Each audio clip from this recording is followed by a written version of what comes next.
We're here at the Greg Beck Oval for the match of the day this afternoon between the Frankston Bombers and the Frankston YCW Stonecats. It's going to be an absolute epic game, I reckon, today. First versus fourth, YCW on top, Frankston in fourth. It's probably, at the moment, there's probably two standout sides. Generally, consensus is there's probably two standout sides for the premiership. That's YCW and Bomb Beach at the moment. If the Bombers can win that today, you could certainly add a third one to that, and that's no disrespect to Mount Eliza, but YCW and Bomb Beach probably a little bit ahead of those other two sides I just mentioned. Michael Voss here, joined not but today by Short Pass, but joined by Ollie Walker-Peel. Ollie, good afternoon. Afternoon, Vossi. As you mentioned, big build-up to this game. Frankston Derby, two sides at the top end of the division, both knowing that a win here will be massive. Which side's going to get it? Yeah, it's going to be a very, very good game when you consider these two sides, where they're positioned on the ladder, the talent on offer on both sides this afternoon. It is going to be a very, very good game. It's fine at the moment, the weather-wise, but it is chilly, and it is one of those sort of typical winter's days, which is probably a warm day for where you come from, Ollie. Definitely so. It is a cold one, considering the fact I've acclimatised to this now, but definitely warm where back home, considering back home, definitely. But yeah, cold conditions. It looks like there'll be a little bit of wind about, rather, no rain at all, so it should be a decent day for footy. Really should. We've got some great games happening this afternoon. We'll touch on a few of those in a minute, but just letting you know, we're obviously live on Facebook at the moment. We'll be going live to air on the radio at 2 o'clock. We'll just be right on 2 o'clock. And we've got Crago around this afternoon as well. Crago will be giving us updates on the local footy games happening. But this is certainly the standout game this afternoon in Division 1. It's the match of the round over both divisions, without a doubt. You've also got Mount Eliza playing Red Hill. You've also got Tremana playing host to Bomb Beach, as the YCW players just make their way past us. And so they're ready to go, the Stonecats. There's some great games happening this afternoon, and we look forward. He looks different without his glasses. Kyle Hutchison just walking past here, had his glasses on this morning, but yeah, no, this is a game where the Stonecats haven't lost, Ollie, but when you consider that Frankston are sitting in fourth spot, it's a game that it's not going to be any walk in the park for the top of the table Stonecats. Frankston are going to come here and they're going to give it their all, and like I said, if they can win today, include them in the premiership calculations. I think you have to at the moment. Obviously, in fourth spot at the moment, the Bombers, but if they win that, you could catapult them right into the premiership calculations. Obviously, YC probably the team to beat at the moment across the MPNFL, but obviously if they lose today, I think the Bombers will consider that a slight bit of a scalp, and the rest of the sides across the league will wake up and think, you know, this premiership's still wide open, despite the fact we know how good Frankston YCW are. You know, they're not invincible at all, so a win here for the Bombers could send shockwaves across the league for sure. And you know, in saying that, I'm saying that YCW and Bomb Beach are probably the two, and then there's probably just a little gap to Mount Eliza and Frankston. Well, Frankston have beaten Bomb Beach. They beat them here. They beat them here, and they kicked 16 goals, 3 I think it was that day, and won by 4 or 5 points. So they have beaten one of the good sides. If they can do that, if they can get a win over a Frankston, you always like to get wins over your sides that you're going to be playing finals against. You want to know that you can beat them. You want to know that you can compete with them. You want to know that you can beat them. They've got to win over Bomb Beach. They lost to Mount Eliza by a point a couple of weeks ago after being drubbed here in round one. But you just want to know deep down that you can go with them. And this Stonecat side, whilst they had a disappointing 2019 season, in terms of that they made the finals, but before that they had such a successful run. Was it 7 in 8 years or something like that? Premierships. They're an unbelievable powerhouse football side of this competition, but it's a new look Stonecat side with Paul Gernon. It's a happy birthday to Paul Gernon. And by the way, happy birthday to our executive producer Nipples, Peter Susovich. Well, that's what Short Pass calls you, so I'll run with that. So happy birthday, Sus, and hopefully it's a good one. And Melbourne have a win today, and you can sit down and have a nice, I don't know, what are you going to have, a nice scotch tonight, or a... Okay, there you go. You've heard it first. Chardonnay with his cheese board. Typical Melbourne fans with the cheese board, eh? Yeah, look, they do like a good cheese board. We're not too far off getting underway here, probably another 10 minutes or so, but just looking at the crowd, the umpires just making their way out in the ground. We've got quite a few people. I wouldn't say it's a huge crowd at the moment, but maybe the cold weather's put them off, Ollie. Potentially, it's not the warmest it's been, but you'd like to think that there'd be a fair few out here still. Just in terms of the results of the games gone, there's been 2 games here between the Bombers and Frankston YCW, one in the 19s, one in the reserves, and it's a 1-1 split at the moment. The Bombers have just won the game just gone in the reserves, and Frankston YCW won the 19s game before, so this is sort of a best of 3 scenario, but I think this is the one that they all want to win as the Stonecats players emerge from the rooms. Yeah, they're making their way out, and they're just getting themselves prepared for this huge game this afternoon. Byron Barry wearing the number 2 out there, don't know what he's done to his hair, but he's sort of given it a bit of a shave, but he's left it quite a bit on the top, so he's sort of slicked back the hair a little bit, but he's got it shaved at the bottom, which looks a little bit different. See on the far side as well, the Bombers players are also out, so we're almost in readiness for what should be an absolutely belting game in the MPNFL Division 1. Match of the day for TV Magic, match of the day by far and away, I'd say as well. Definitely. 10 minutes to go. Where's your tip, Vossi? My tip is YCW. That won't surprise the boys at all to say that I'm picking YCW this afternoon. Just a bit of an in-joke on the footy show in the mornings. I've got a lot of respect for the way YCW go about it, and I think they will get the job done. I think it'll be a really close game of football, though. I don't think there's going to be much in it at all this afternoon.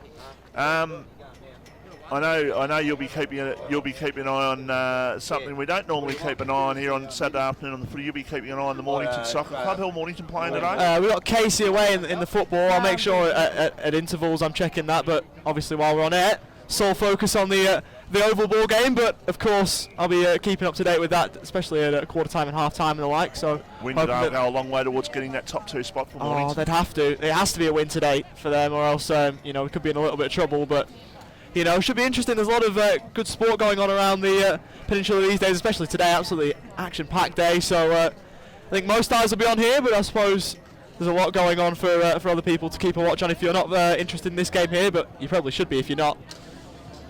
Yeah, no, this is definitely the game to be at this afternoon, and of course tomorrow night you'll be part of the team that broadcasts the VFL tomorrow night. The Frankston Dolphins playing the Sydney Swans tomorrow night. Yeah, new look Sydney Swans. Obviously, there's been word that they're going to have a look at other teams. I think I can't remember who was raised as.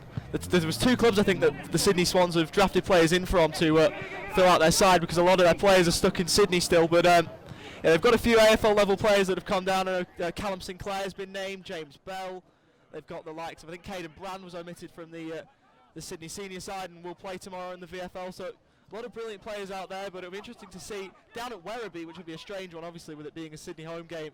They don't want to play it at Skyboss, so it'll be interesting to see how it goes on a neutral ground, but really looking forward to it. It'd be a game originally, of course, when the fixture came out, was originally due to be played in Sydney, this one, but obviously can't be at the moment. Sydney having 35 new COVID infections today. Not going very well over there at the moment, but we know what that's like, but we're okay at the moment, touch wood, but the players still going through their warm-ups, and we'll be underway any tick of the clock. Just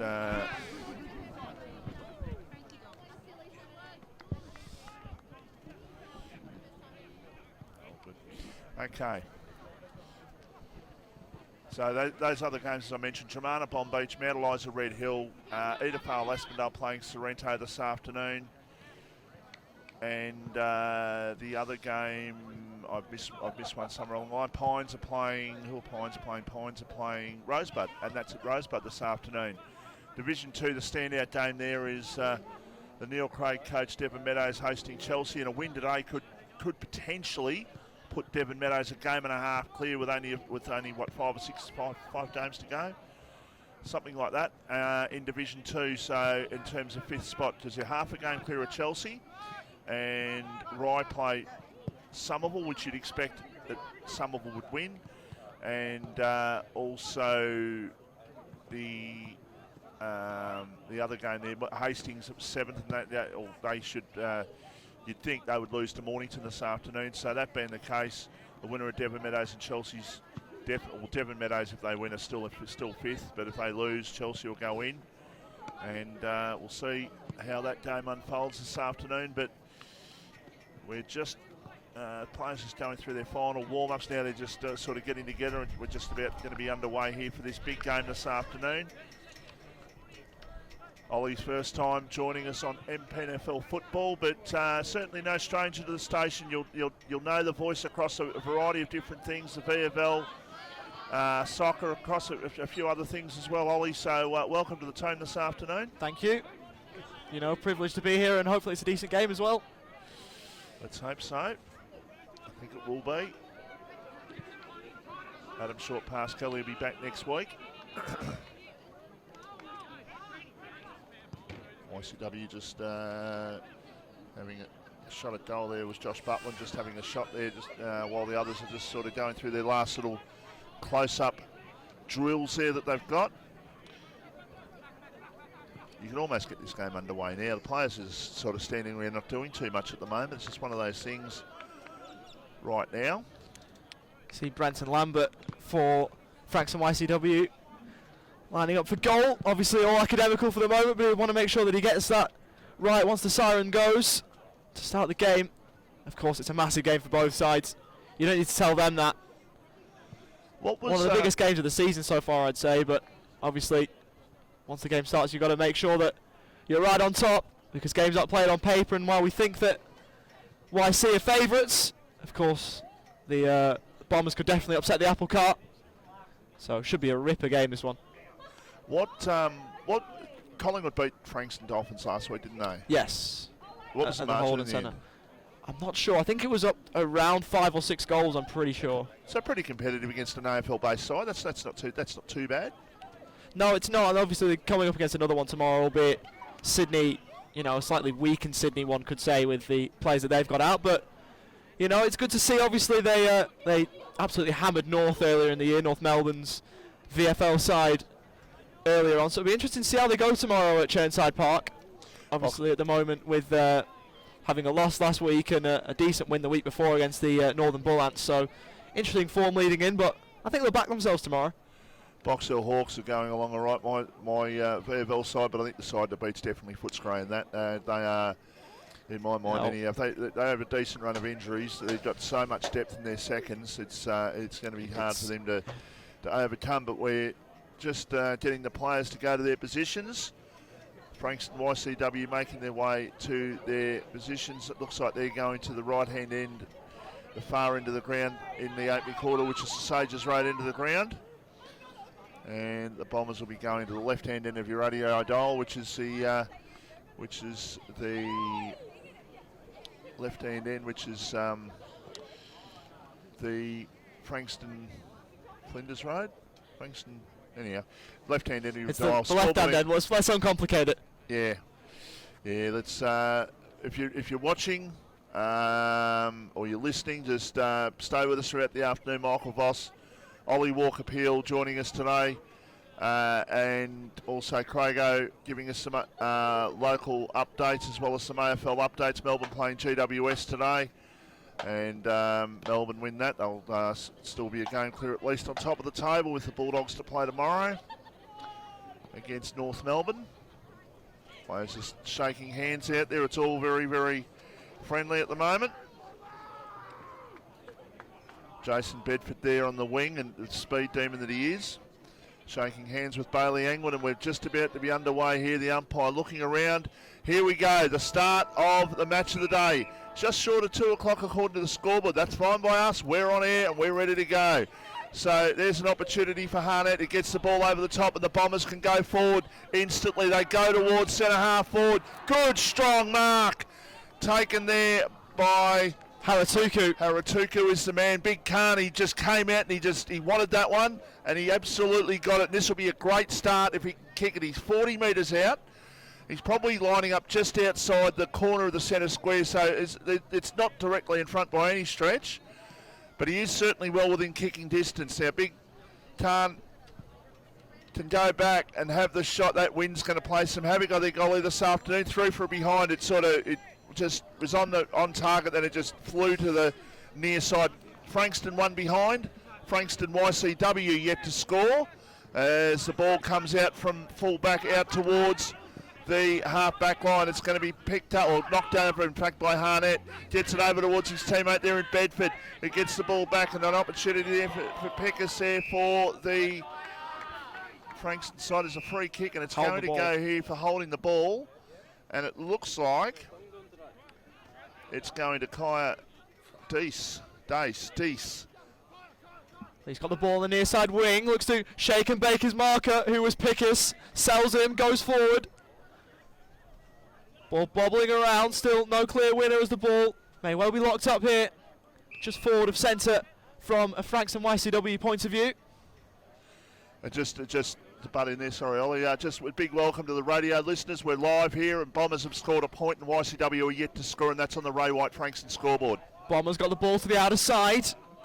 Nice chain of handballs as they win back possession. Long ball to half forward. Disappear out of play. Yes, it will. It's on the bounce though, so it'll be boundary throw in left half forward for the Frankston Bombers. Up by a point, 2 minutes gone. First term on the Ray White Frankston scoreboard. So ball to be thrown back into play.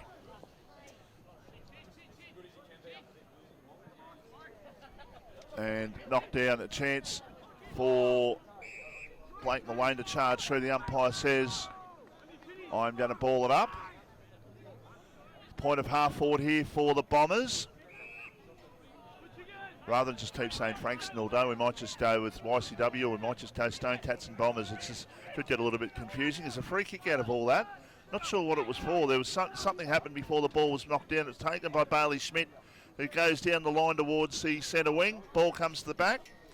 And keeping the ball in play there, Ryan Marks Logan. He goes in short. Looking there for a teammate. He's going to get a free kick. Will they take the advantage? No, they don't. The player with the free kick there was you tried to take the advantage, I should say, was Seth Harris. Bombers go out towards half back, far side of the ground. Mark taken defensive side of the wing. They can go forward and they go towards Dale Sutton at half forward. He takes the mark. He's 70 metres out from goal. He's too far out to score. Can he find an option downfield? He goes with the kick. It's not the greatest looking kick. In fact, it's going to be marked very easily there for YCW, and they will clear from left full back. Chipping ball short, marked by Lilac. Short ball across to half back, fumbled in the end by Credlin, who really should have done better there. Had all the time and space to mark the ball, but fumbled, and now a chance for the Bombers still at left half forward. Thrown back in as Schmidt goes up for YCW. Handball to the outer side looking for Malane. Cut off. Handball short to Pryor. Tumbling ball inside 50. Up for the marking targets. Once again it's fumbled. Over the top of the ball for the Bombers is Hurlstone. Should be locked in. Inside 50 for the Frankston Bombers. They're a point up here at the moment at Greg McOval. Goes back up again. Haratuku in the rock for the Bombers. Takes it out. Did he illegally dispose of that? The umpire says yes. Shot out on the ball, free kick, and it's paid. Great tackle. And the Bombers have got the chance to get the opening goal of the game. Stunning forward pressure. And they've got a chance to go back and nail this one. I reckon Haratuku might have got the ball out illegally in the first place. I think there was an illegal possession there, but in the end, it's paid the secondary free kick. And Big Khan Haratuku's got the chance to score the first goal of the game and to give his side the start they're looking for. He missed to the left just a moment ago. That's his sighter. About 25 out, just on a slight angle. And this one is truer. Straight through the big sticks, and the Bombers are on the board. 1-1-7. Plays Frankston YCW yet to score. 5 gone. First term on the Ray White Frankston scoreboard. You're listening and watching RPP, the voice of Peninsula football. All right, we'll keep going. 1-1-7. So good start for the Bombers. Stone Cats haven't had much of a look in so far, but Big Khan's had 2 shots at goal. He's kicked 1 goal, 1, and he's looking ominous early, getting his hands on the ball, just doing the right thing there with the defensive pressure as well. Laying the tackle, getting the free kick, and kicking the all-important first goal as the ball, just waiting for the ball to come back to the middle. we've got a lost ball now. It's back. Bit of a spot fire just in front of us here between Hurlstone and McKenna-Hura. Bit of push and shove, nothing more than that, but let's see if that matchup will amount to much more than that throughout the afternoon. Might be one we have to watch. So, ball back to the middle, throw up by the umpire. Smith beaten into the ruck contest on that occasion. Harnett tried to charge through. He got the hand pass over, but he might have been lucky not to concede the free kick. There's a free kick for too high, and it's going to go to the Bombers. They can play on. They go to Big Khan again. No mark taken. Ball on the ground. Still an opportunity there for Greeley to apply some pressure there, and he does. The umpire says, I'm going to ball it up. It's out near the 50. Bombers into attack. Going to the left-hand end of your radio dial in the opening quarter, which reads... The scoreboard reads at the moment 117 plays yet to score. Of course, we've got the TV Magic Match of the Day brought to you here by TV Magic, and a free kick for holding the ball. And of course, our other great sponsors, of course, Eliza Meats and Ray White Frankston and Solar Heart and Bendigo Bank. There's a whole range of them that we thank our wonderful sponsors for all their great help in getting us to air. Mark taken by Mazarek for the Stone Cats. He goes with the raking left foot kick down towards the scoreboard. Looking there for an option, but no mark was taken. He was looking there for Lambert, but the ball goes right next to the Ray White scoreboard of Frankston, which reads the Bombers 117 YCW yet to score, and we've played 7.5 minutes in the opening quarter in the match of the day. Ball at left half forward for the Stone Cats yet to score as the ball's thrown in. One down by Schmidt. Still just about kept in play. Bombers regaining possession, and with a clearing kick they go out to the far side wing. Going up was Buchan, but unable to get there. Socket off the ground. Looking to cover across was Raphael. He won't get there. Page will charge off that ball, but the boundary line will win. And all of a sudden it's at right half forward for the Bombers. Just how quick it can change. And they're back forward once again, looking to pile some more pressure onto that scoreboard. He'll be thrown in just on 50.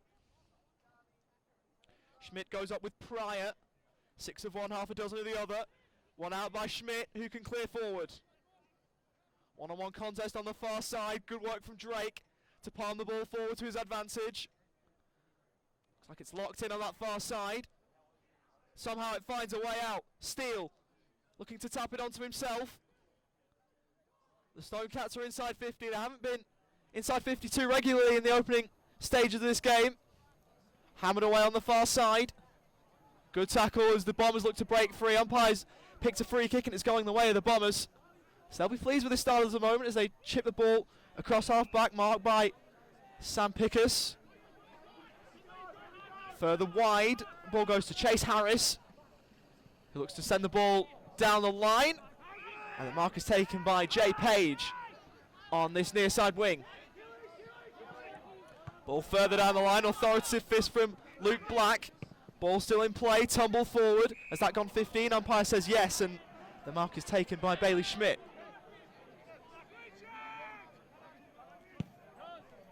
Many one-on-one contest forward. Mark taken nicely out the back for the Stone Cats, more specifically Joshua Butland.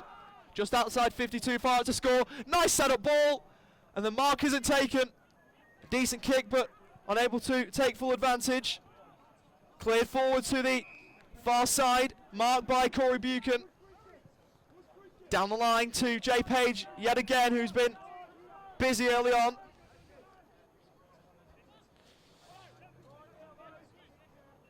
He'll have the ball in hand.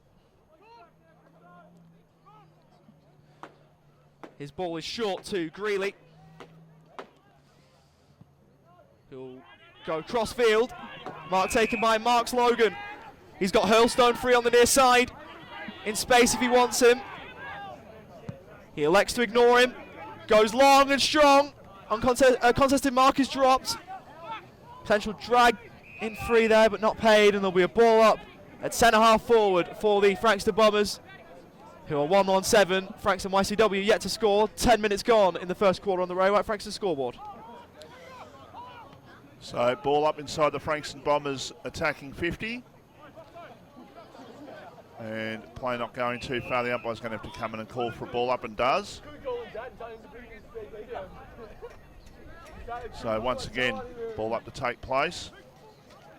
Might have been a free kick there to the Stone Cats, not to be. The umpire let play go on. Picked up there by Mullane. Gets the ball over towards his teammate there in Raphael, who gets tackled. And a free kick going to go here to the Stone Cats at half back. Goes in short. Mark taken by the man who was on the RPPFM Toe Punt Footy Show this morning, Kyle Hutchison. All knocked away. A chance here for the Bombers. So Harateka got the hand pass. He'll get the ball back. Now he goes in short. They've got the numbers here. They've got the chance of another goal here. 25 metres out from goal. Not a hell of a lot of angle to speak of. And the mark has been taken. I think it is by Jason Kingsbury. Yes, it is. So he will go back and try and put the second goal on the board here for the Bombers.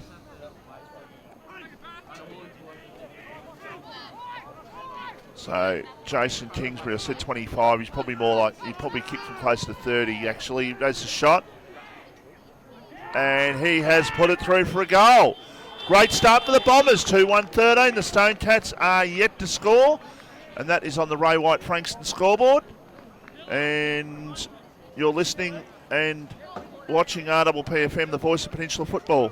Do you have TV antenna or reception issues? Need to wall mount your TV or want extra TV or data points? Then call TV Magic, Frankston and the Peninsula. Call Clint for a free quote on 0484 395 555. TV Magic, we make all your TV problems disappear. A station sponsor.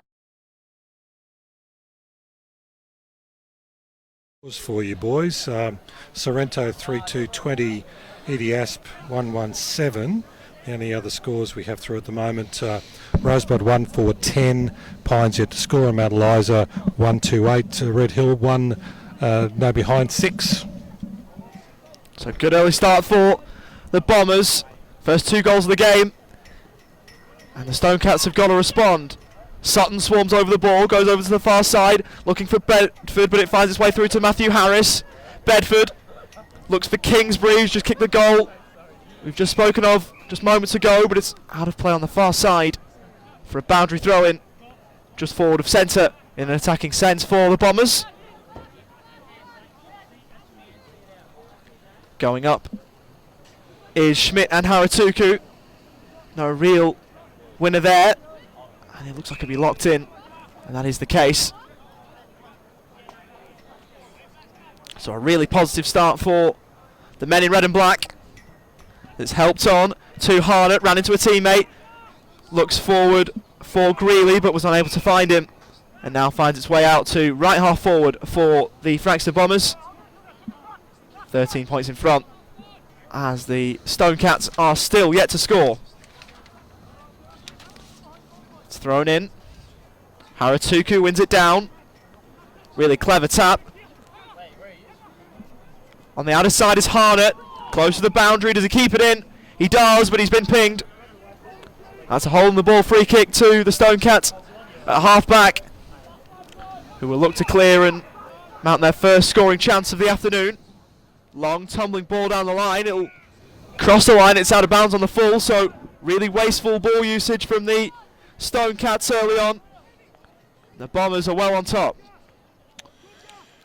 Doing the job okay at the moment, the Bombers, who just, when the ball gets centre or a little bit beyond, they're defending very well at the moment. They're doing most of the attacking as the kick goes towards half forward. No mark taken, ball on the ground, a chance for a good tackle to be applied, and the umpire says I'm going to hold the ball up. 50 metres out from the Bombers' goal. They lead 2-1-13. Frankston YCW yet to score. That's on the Ray White Frankston scoreboard. The Bombers just playing some good solid football at the moment, and it's one thing they need to do is they need to take advantage with the shots at goal, because their kicking at times this year hasn't been great at goal. 11-19 a couple of weeks ago, losing by a point to Mount Eliza. Mount Eliza probably didn't kick that great either that day, but just it could be the difference between a one chance in the finals and two. You get that double chance, it just opens up so many more opportunities. You win a qualifying final, you win a second semi-final, you're into a grand final, whereas you have to go ahead the rest of the weeks. It's quite a different run between third and fourth, that's for sure. Still inside the Frankston Bombers attacking 50. And that, I was going to say that might be holding the ball. No, it's not. The umpire calls for a ball up 40 metres out from the Bombers' goal, directly in front. Haratuku and Jason Kingsbury are the two goal kickers for the Bombers so far in their 13-point lead. We're live here thanks to TV Magic. And the umpire once again going to call for a ball up. So, still got a little quarter to go, but I don't know how long since YCW might have been tipped. Goalless or pointless actually, because right now they don't look like getting the ball down there, Ollie, in fairness. That's a good point. That might be 50. It is. Ball not returned back on the full, and that could be a costly mistake. And a tough shot turns into a slightly easier one for the Frankston Bombers. Really, really poor discipline, and this is about as certain as you can get, straight in front. It looks like about 20-25 out. And it'll be Chase Harris looking to capitalise on the mistake. They've got 2 goals to their name already. Make that 3! A barnstorming start for the Bombers. They're 3-1-19. YCW yet to score. And this result could send shockwaves across the MPNFL community if it holds. Still a long way to go. But you are watching the RPP TV Magic Match of the Day on your Peninsula Football. More and more people with a taste for quality are shopping at Eliza Meats. Kevin and his lean team pride themselves on the finest cuts. See our sponsor Kevin at Eliza Meats, 112B Mount Eliza Way, a station sponsor.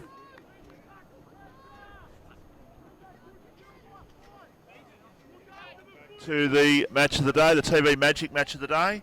The Bombers, great start, 3-1-19. Frankston YCW haven't scored. We've played 18 minutes in the opening quarter. As they look to go forward here to the Stone Tats through Wagner, it was towards half forward. Now they've got the opportunity. They go towards full forward with the kick. The Bombers, so will get, they're going to give a free kick away, are they? They have given a free kick away, and what, for holding on too long, was it, Ollie? Yeah, it was. It looked like it was there, to be fair.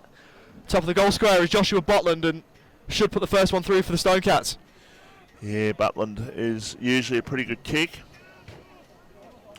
So this would be the first score and the first goal of the game for the Stone Cats, it should be. So Josh Butland goes back, has the shot.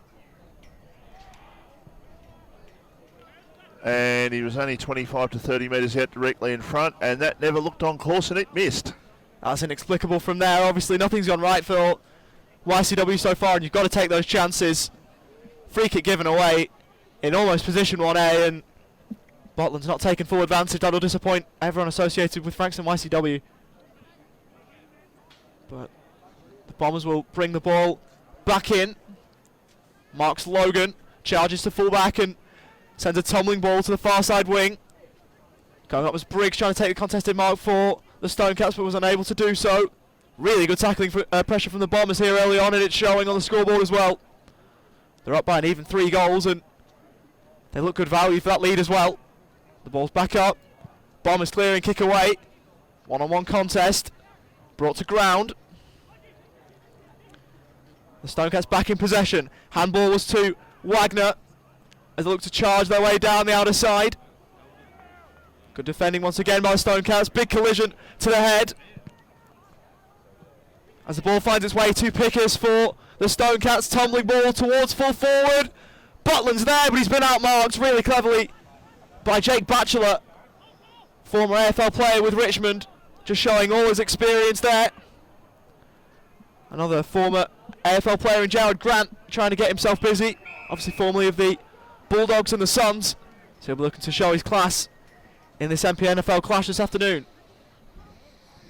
So we're just about to hit time on in the opening quarter. It's an 18-point lead to the Frankston Bombers, and just in case you were listening to Facebook earlier, I did probably sell the Bombers a little bit short because I did say that they're probably a little bit behind in the premiership race, but they have beaten Bomb Beach.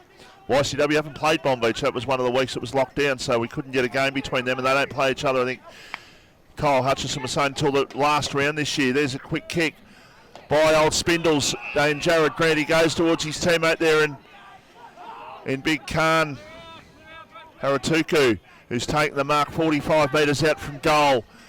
He is in the left forward pocket. He's not in the ideal position for a left footer here. The natural left foot arc is left to right, and it's not an easy kick from where he is, but let's see whether he's learned a little bit about this win so far. He's kicked 1 goal, 1 so far. He has the shot, and he pushes it across to the other side and through for a behind. So 3-2-20 plays YCW 1 behind 1 point, and that is on the Ray White Frankston scoreboard. There's the long kick to come in from full back, and it comes out towards the half back line, going up but not taking the mark, but the ball knocked forward on that occasion by Pickus. It was now a quick kick towards Greeley. He's got the mark now. He goes in short. He's got a teammate there in Matt Harris. He's got it centre half forward. Just moves the hair out of the eyes. Maybe Matt, you might want to wear a headband, because right now you're just sort of standing there with the ball and you went in short. You good kick, but if your hair's that long, maybe it might pay to wear a... I wish I could have the hair that long at Ollie, I suppose, but even still. Those days are long gone, Vossi. I'm not near the bald stage, so that's not too bad either. Lilac's got it for the Stone Cats. He runs across full back. He comes out towards the half back line. He's got the numbers out there, 2-on-1 in favour of the Stone Cats, but the ball goes over in front of the YCW player and Jack Greenwood over the line for a boundary throw-in. Bombers up by 19 points here in the match of the day. Thanks to TV Magic, it's the Bombers 3-2-20. YCW 1 behind the Ray White Frankston scoreboard. Ball back in at half forward for the Bombers. They've had the territory so far in this game. Palmed down nicely and returned back to Pryor, who fumbles. Ball's too hot for him, and the Stone Cats should clear. Once again, they've surrendered possession. Ball back inside 50 towards Jared Grant. On a great mark in from the side. Out of nowhere came Kingsbury. And a brilliant contested mark to make a contest of it and pull it down. He doesn't fancy the distance, pulls the kick towards the top of the square, and in the end, after the mark was an exclamation mark, the kick was poor, but it's been surrendered again. A dreadful kick.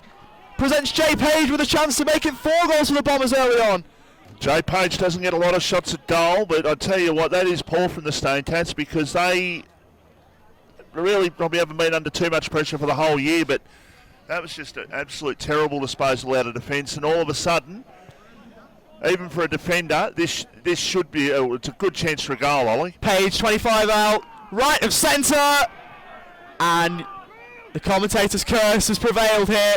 Defender showing his true colours, and he's missed. So the Bombers move to 3-3-21. Frankston YC still only behind on the board. Do you have commentator's curse when a guy's lining up for penalty in soccer, do you? Oh, it's always there. It's always there. It's ominous. As Mazurek has the ball, a half back. Kick short is to Blake Mullane. Looks for the near side wing. It's a good kick. If Raphael can make it work, has to battle with Muston and able to win that one down. In the end, it's a good tackle to lock the ball up on this near side wing.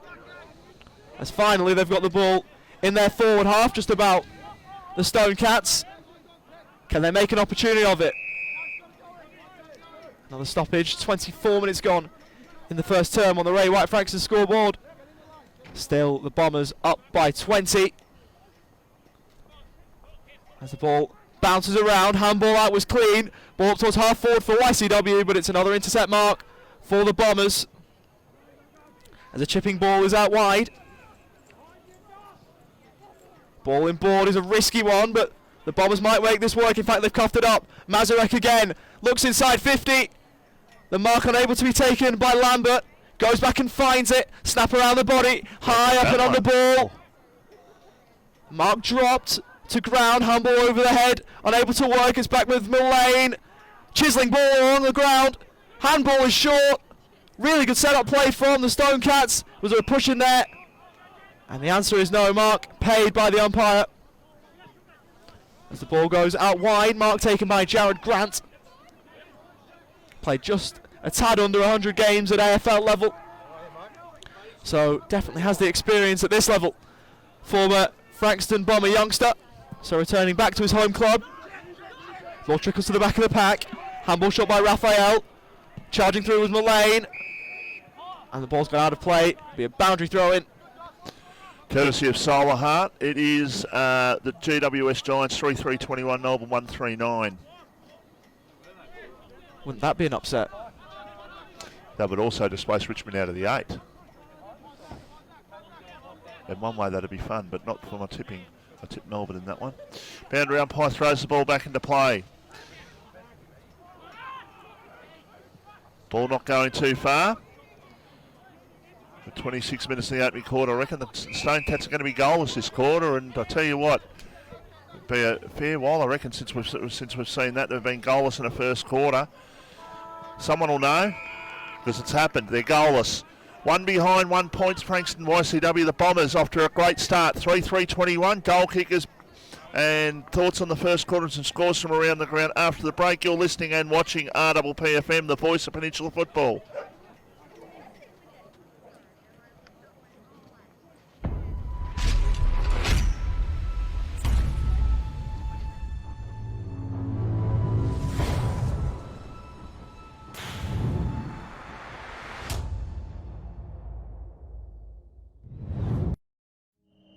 There's a quiet revolution happening on the rooftops of Australia. And at Solar Heart, we're proud to be leading the charge. One home, one family, one solar panel at a time. Helping smart Aussies make a real difference to the planet, cutting their energy bills and connecting them to their smart energy future. Get smart, get Solar Heart. More and more people with a taste for quality are shopping at Eliza Meats. Kevin and his lean team pride themselves on the finest cuts, from juicy steaks and roasts to high-grade mince and sausages. And Eliza Meats are the gourmet specialists. Inquire about Eliza Meats Spitfire. Phone 9787 4473 for a mouth-watering meal fit for a king. It's all at Eliza Meats. See our sponsor Kevin at Eliza Meats, 112B Mount Eliza Way, a station sponsor.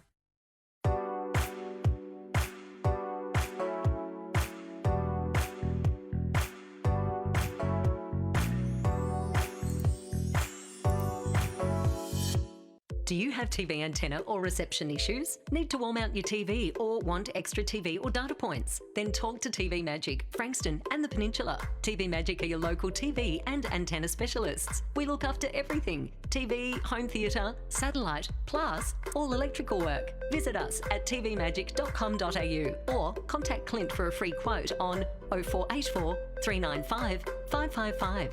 TV Magic. We make all your TV problems disappear. A station sponsor.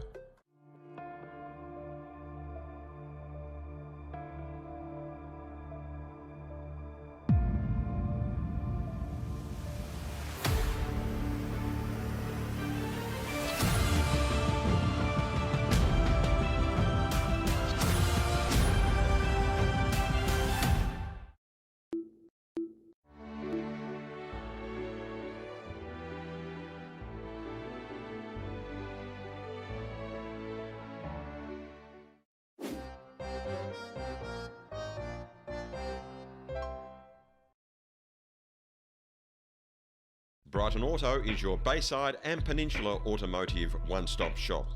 This all-in-one award-winning Mitsubishi, MG and SsangYong dealership is also offering Holden certified parts and service.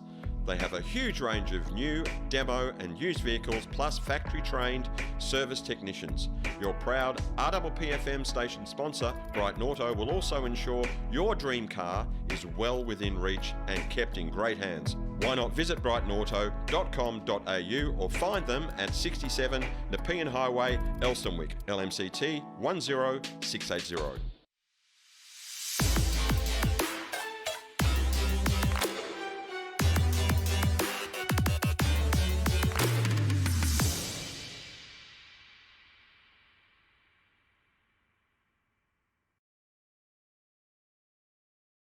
The day between the Frankston Bombers and Frankston YCW. The Bombers well and truly in front at quarter time. Boys, some scores from the other Div 1 games. We've got Dramana 2-1-13, Bond Beach 3 behinds 3, Rosebud 1-4-10, Pines 1-1-7, and Mount Eliza 3-5-23. Red Hill 2-3-15, and Sorrento 4-6-30, EDASP 3-3-21. Scores through in Div 2, first quarter scores.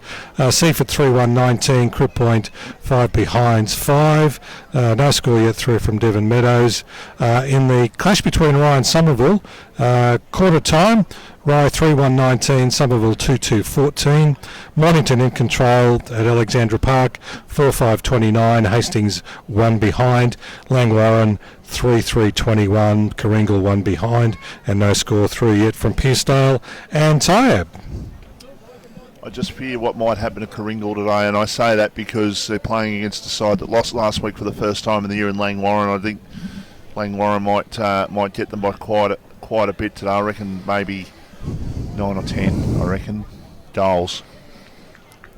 Just have that feeling. But I hope I'm wrong. Hopefully it's a good game, and hopefully the game is nice and tight, but it looks like it's going one way early, mind you. Might have had the win in the first quarter. But here in the match of the day, the TV Magic match of the day, the Bombers 3-3-21 at quarter time. Frankston YCW 1 behind. Goal kickers to quarter time. Haratuku's kicked 1, Harris, that's Chase's kicked 1, and Jason Kingsbury has kicked 1. And for YCW, no goal kickers, thus no goals to tell you about. So really good start by the Bombers, and it was all about their pressure in the first quarter. Ollie, can they maintain it against a side that hasn't lost for the year? Well, time will tell, but the tackling pressure was white hot, wasn't it, from the Bombers? They were all over the Stone Cats, who just couldn't deal with them. Everywhere you look, there was a Bombers player swarming just to try and put the YCW players under pressure, and they've got to respond because, as you say, they're on top of the pops at the moment, but they've been sprung by a far superior Bombers side on the day so far. Still a long way to go, of course, but great start for the Bombers. They'll be hoping that continues.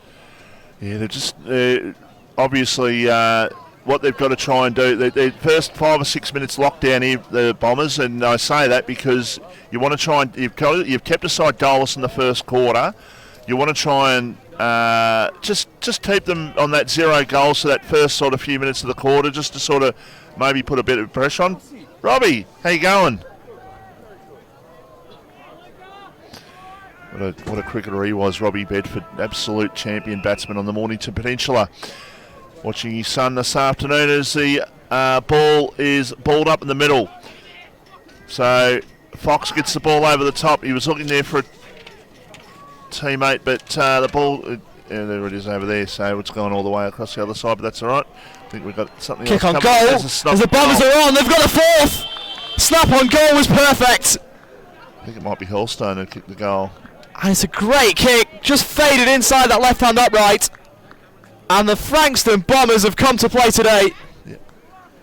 YCW are asleep. You're watching the RPP FM Match of the Day for TV Magic on RPP FM, your Peninsula Footy.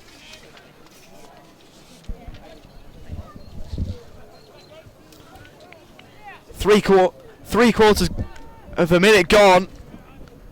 And so far, the Bombers have already got a goal on the board. Stunning start to this game for the men in red and black, and the Stone Cats, the favourites coming in, aren't performing to that tag today as it's locked in the middle of the centre square. And Frankston YCW really have to respond from here. Tap 1, down to Harnett. Kick forward was from Harrison Pryor, tumbling ball, and the Stone Cats should mop up. Chipping ball was to Angwin just over his head. He was unable to find it. Charging through though, the Stone Cats. The ball goes long inside 50. One-on-one contest. Ball brought to ground. Looking to win it was Mazarek. He was unable to do so, and Sutton should clear. Stab kick was a poor one, and YC should move from here. Hugh with the handball short. Kick long inside 50 towards Butland. It's over his head. Mark dropped by Batchelor as he's put under pressure by a couple of Stone Cats. Nice composure to find Garrett. And the kick over the top was to Chapman, who plays on immediately. Looks down the line. He's got a man free in Grant, but it was over his head. Handball back from Hura. Grant goes again. They're able to evade the tackle though this time as the chipping ball is short to Kyle Hutchison. Over 200 games to his name, and the Stone Cats have got the numbers on this near side wing. Handball over the top was to Angwin. One further on to Dees. Top of the 50 was a push in the back. Bolland over the back. Unable to get there, and it's a rush behind. So YCW moves to 2 behinds. They trail the Frankston Bombers, who are 4-3, 27 on the Ray White Frankston scoreboard. 2.5 minutes gone second term. Yeah, it's further to my point before. If you can keep a side down, and like they have for the first quarter and 2.5 minutes, if they can just keep them goalless, sort of, maybe even get it to 8-10 minutes in this quarter. YCW just all the confidences will just sap away slowly, but they just need to get on the board here. YCW, they haven't looked like they probably should have made the most of something there. Actually, Dees should have had a shot. Perhaps, but he did try to do the team thing and centre it. Would have still been not the highest degree of shot, but nevertheless, quick kick around the corner for the Stone Cats towards full forward. It bounces over the back. Trying to get the ball there was Lambert, that goes towards the line and goes over for a boundary throw in. So the YCW side are into attack. And it is the Bombers 4-3-27, YCW 2 behinds. We're live here thanks to TV Magic. So the ball to be thrown back into play. Bombers doing it very, very well at the moment. And more importantly for them, they're kicking reasonably at goal too, which is the other thing, which has been part of their game a little bit this year. Batchelor's got it a high kick, just chucks it on the boot, gets it out towards half-back. Good kick for distance considering he didn't really have any sort of lead up to it, as the ball is going to be balled up here on half forward or between wing and half forward for the Frankston YCW Stone Cats, who are 2 behinds. The Bombers are 4-3-27, and that is on the Ray White Frankston scoreboard. Mazurek looks to pick the ball up and send the Stone Cats inside 50 towards Butland. Fisted away by Batchelor, who got a strong fist onto that one to send it over the boundary line. But it's inside 50 for the Stone Cats, right of centre, as they look to get their first goal of the game. It's been tough going for the visitors so far. Short trip, but not a happy one so far. Schmidt over the top. Great ruck work. Handball is short. Should be the first goal for the Stone Cats here. And it is! Massive, massive moment in this game, one could sense. It's Blake Mullane who rushed in and put the ball through the middle, threaded the eye of the needle. And the Stone Cats are on the board, 1-2-8. Playing the Bombers 4-3-27 on the Ray White Frankston scoreboard. You're watching and listening to the match of the day for TV Magic on RPP FM, your Peninsula Footy. Have TV antenna or reception issues? Need to wall mount your TV or want extra TV or data points? Then call TV Magic, Frankston and the Peninsula. Call Clint for a free quote on 0484 395 555. TV Magic, we make all your TV problems disappear. A station sponsor. Welcome back here. The Stone Cats have kicked their first goal. Blake Malone was the goal kicker. Now all of a sudden the movement might be starting to come back here for the Stone Cats. They go inside attacking 50 once again. 2-on-1. The 2 Frankston players might have spoiled each other there. Probably needed one up and one down there. A hand pass by Butland. A quick kick forward towards full forward. Lambert on the snap. Lambert a shot. Just off target. And through for a behind. So the goal umpire didn't exactly give away too much there, but just to the other side. So 1-2-1-3-9 plays 4 goals, 3-27 as the ball comes out and the mark is taken here. On this occasion it's taken by Chase Harris, who scored a goal so far this afternoon. He goes in short. That's not a good kick. The ball will come down. Sutton just accepts the fact that he's the meat in the sandwich here. He's not going to go anywhere, so why exert the energy, why exert the body and out to hurt? He said, I'll just take the tackle, and that's a ball up. There's a free kick out of the ruck contest there. It's going to go either the Stone Cats. It's Bailey Angwin on this near side right in front of us, looking to spiral the ball inside 50. Low ball, off hands. And he's got rid of the ball. Looks like he has. Good tackle from Chapman, but goes unrewarded. Mullane was tackled there, but that started low, the tackle, but it ended up going above the shoulder. But no free kick given nonetheless, as the ball goes back in right on the edge of the attacking 50 for the Stone Cats. One down by the Bombers, looking to charge through was Goonan, as it's taken over the line for another boundary throw in once again by Joshua Chapman. Left half forward, just inside 50 for the Stone Cats as they look to put another goal on the board. Thrown in. One down yet again by the Bombers. Around the ball was Harnett. Clearing ball as it's latched onto there for the Stone Cat for the Bombers by, I believe that's Hurlston. And a good tackle there again. Bedford was also around it as there's a ball up inside the centre square. back in slightly more neutral territory. 7.5 minutes gone. Second term on the Ray White Frankston scoreboard. Even 3-goal margin for the Bombers. They're doing it okay here at the moment. We haven't had a goal scored to the scoreboard into the ground at all so far in this. Oh, no, sorry, we have one this quarter. What am I saying? Through the YCW didn't score one in the first quarter, so 4 of the 5 goals down to this left-hand end of your radio dialers. So the opportunity for the kick to come inside, attacking 50. Hutchison there. Oh, big jump there by Lambert. Gee, he got high on that one. He couldn't take the mark though. The ball on the ground. The Bombers trying to clear out, but good pressure there on that occasion for the Stone Cats, and a kick off the ground is a goal.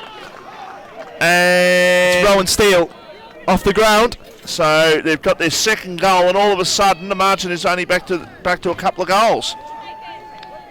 Yeah, really clever from Rowan Steele off the floor. Just socketed that one through, straight through the middle. Quick thinking there by the Stone Cats number 40, and all of a sudden the margin's at an even 2 goals.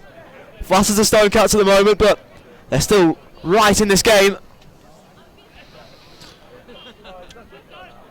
Doesn't matter how you get them, as long as you get them. And they've scored 2 in a row here, the Stone Cats, and all of a sudden the Giant might be starting to awake as Harnett, who's actually been pretty good so. That's a good mark. That's second in line, but it's a good mark at the back there taken for the Bombers, and they'll have a shot from directly in front, about 30 metres out from goal.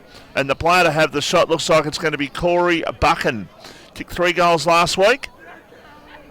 We're looking to get on the board today. Not quite a Buchan beauty last week, but he did kick 3 last week. He kicked, I think, a bag of 6 against Edithvale Aspendale earlier in the season. Skip step from Corey Buchan. Is the kick true? It's actually hit the right behind post. That's out on the full.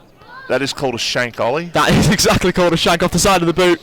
He'll want that moment back as it's chips in. It's off hands. Still a chance here for the Bombers. Bit of hot potato, breaks out the back, snap on goal is straight through the middle from Jared Grant. And the highest caliber player out there shows his class yet again. Bombers move to 5-3-33, YCW 2-3-15, and the 3-goal margin is open back up again. And that just goes to show you, when you fiddle around with the ball in the back line and you kick to a contest, or the player makes an error in the back line, it just opens up so many opportunities for the forward side. And Jared Grant, well, we haven't seen too much of him this afternoon, maybe a couple of touches so far, but made them pay there, and that's his first goal for the afternoon, and the 5th on the board for the Bombers. The replay on the screen there. The shouts have touched, but just having a look. It's not given. The ball's back in players. No, he didn't touch that. Bombers look to move forward again. Free kick spotted out. Normally you could see the hand sort of just it touches the hand and the hand moves back. No movement on that. No score review at this level, but I'll tell you, he didn't touch it. Not much to complain about as Bedford sends one spiralling inside 50. It's over the back. Looking to get there was Buchan. As the ball is out of play. Throw in just right of the behind post in the forward pocket as the Bombers look to put another one on the board.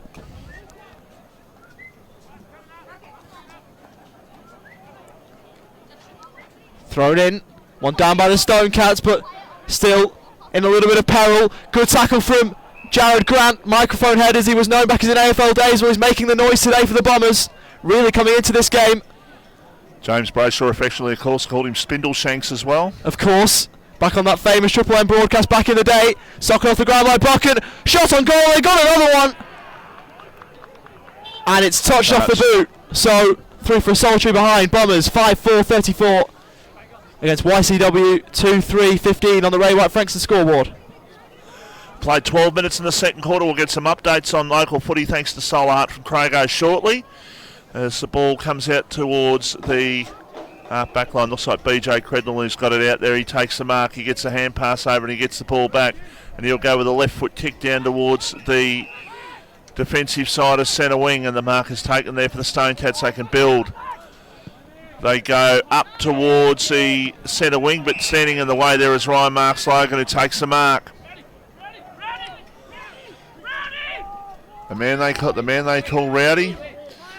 Of Quite hard to get a word out of him. He goes long down the line. He's looking there for Grant. It sort of manoeuvred away a path there which enabled Buchan to take the mark third in line.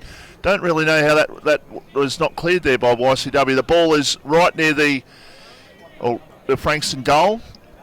Right forward pocket, right near the public toilets. If you know the ground here we're talking about, you'll know exactly the area I'm talking about. Bombers are up by 19 points at the moment, 5-4-34. Plays 2 goals, 3-15.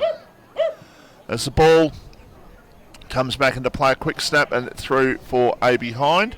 Craig, have you got some local footy updates for us? Or No, I can give you some scores. First love to up, hear them. Div 1, Edie Asp 6-3-39, Sorrento 4-6-30. We know the score here. The Bombers over YCW. It's a close game at Dramana, 2-1-13 Dramana, Bond Beach 1-5-11. Rosebud 3-4-22, Pines 2-2-14, Mount Eliza 4-6-30, Red Hill 2-5-17. We'll come back to Division 2 in a sec. As Lambert gets it and goes towards the forward pocket for the Stonecats. Still got the opportunity to hold the ball in. They will take it towards the line. It'll be held up, so ball about 25 metres or 20 metres out from the Stonecats goal. They trail on the scoreboard by 20 points. So we'll get those scores back with you in a moment as the ball is up just inside the field of play. As the Bombers just look to get the ball outside of their defensive 50. Looks like the ball has just gone over the boundary line, so it'll be thrown in right forward pocket from a Stonecats point of view. Put 2 on the board this quarter. It's been 2 goals apiece in this term. As claiming the ball is Pickers for the Bombers. Sam, that is, of course. You've got a Pickers on the other end of the coin as well. In Joshua, as the ball is back up. Now to the outer side as the Bombers look to clear through. Sam Fox. He won't get the chance though as it's over the boundary line for a throw in on the edge of Stonecats attacking 50. Courtesy of Solar Heart, Giants are up by 25 points in the AFL. And in Div 2, the scores at the moment, Seaford 5-2-32, Crib Point 5 behinds, no score 3 yet from Devon Meadows Chelsea. Rye 4-2-26, Somerville 2-5-17, Mornington 5-6-36, Hastings 4 behinds, Langwarren 5-4-34, Karingal 1 behind, no score 3 yet from Pearcedale and Tyab. Okay, so Bombers still up here in the match of the day. 15.5 minutes gone in the second quarter. 5-5-35. YCW 2-3-15. And a game between 4th and 1st on the ladder. And, well, the Bombers have taken it up to the side that's sitting undefeated, top of the ladder. Except for one draw they had in round 2. They've won every other game, the Stonecats, up till now. Well, that would still leave them undefeated. But not perhaps it invincible. It does, but it's a great opportunity here. They've created them by doing what they've done the first quarter and a half. They've given themselves a great opportunity here going forward if they can maybe hold this lead towards half-time or maybe even extend it. YCW really looking to bridge the gap. That was Malona got the hand pass to Mazarek, who left it behind. Now the Bombers they're looking to try and clear, but that hand pass was way too hard. Ball went through. It was taken for YCW. Now quick kick towards half forward. It's going to be picked up for the Bombers and a hand pass over the top, trying to get the ball back there. On that occasion was Anglin. It comes forward here for the Bombers. They go towards Grant at half forward, going up against his opponent there in Barry of the Byron variety. The ball goes towards the back. It's picked up there by Credland. He gets a hand pass over and they will clear through. I think that is Byron Barry. Goes in short. Wasn't the greatest kicks. It's taken here by Chapman. They go long towards full 40 to the Bombers. Still an opportunity for them. Hartnett. He goes to the check side kick. Probably ambition exceeded what he realistically could do on that one, and he kicked it straight out of bounds on the full. Probably had time to straighten up too there, Ollie. He had more time than he thought for sure, but didn't use it efficiently whatsoever, and he sent it out of bounds on the full. Left of the left-hand goal post as they play on quickly. Ball in short, overcooked. Chance here. Chapman picks the ball up. Snap on goal! It's long, it's strong, but it's wayward to the right. Bombers move to 5-6-36 Frankston YCW 2-3-15 on the Ray White Frankston scoreboard. As the Stonecats get the ball back in from full-back, marked by Credlin. Out to the far side, Chapman went up with Hura, but neither of them could win out. As the Stonecats look to get the ball forward. Really good mark taken by Lambert. That was ahead of Garrett as Lambert runs around and goes inside 50. High ball. A myriad of Bombers players go up, but they all spoil each other. Shaz holding the ball, and eventually it's been played.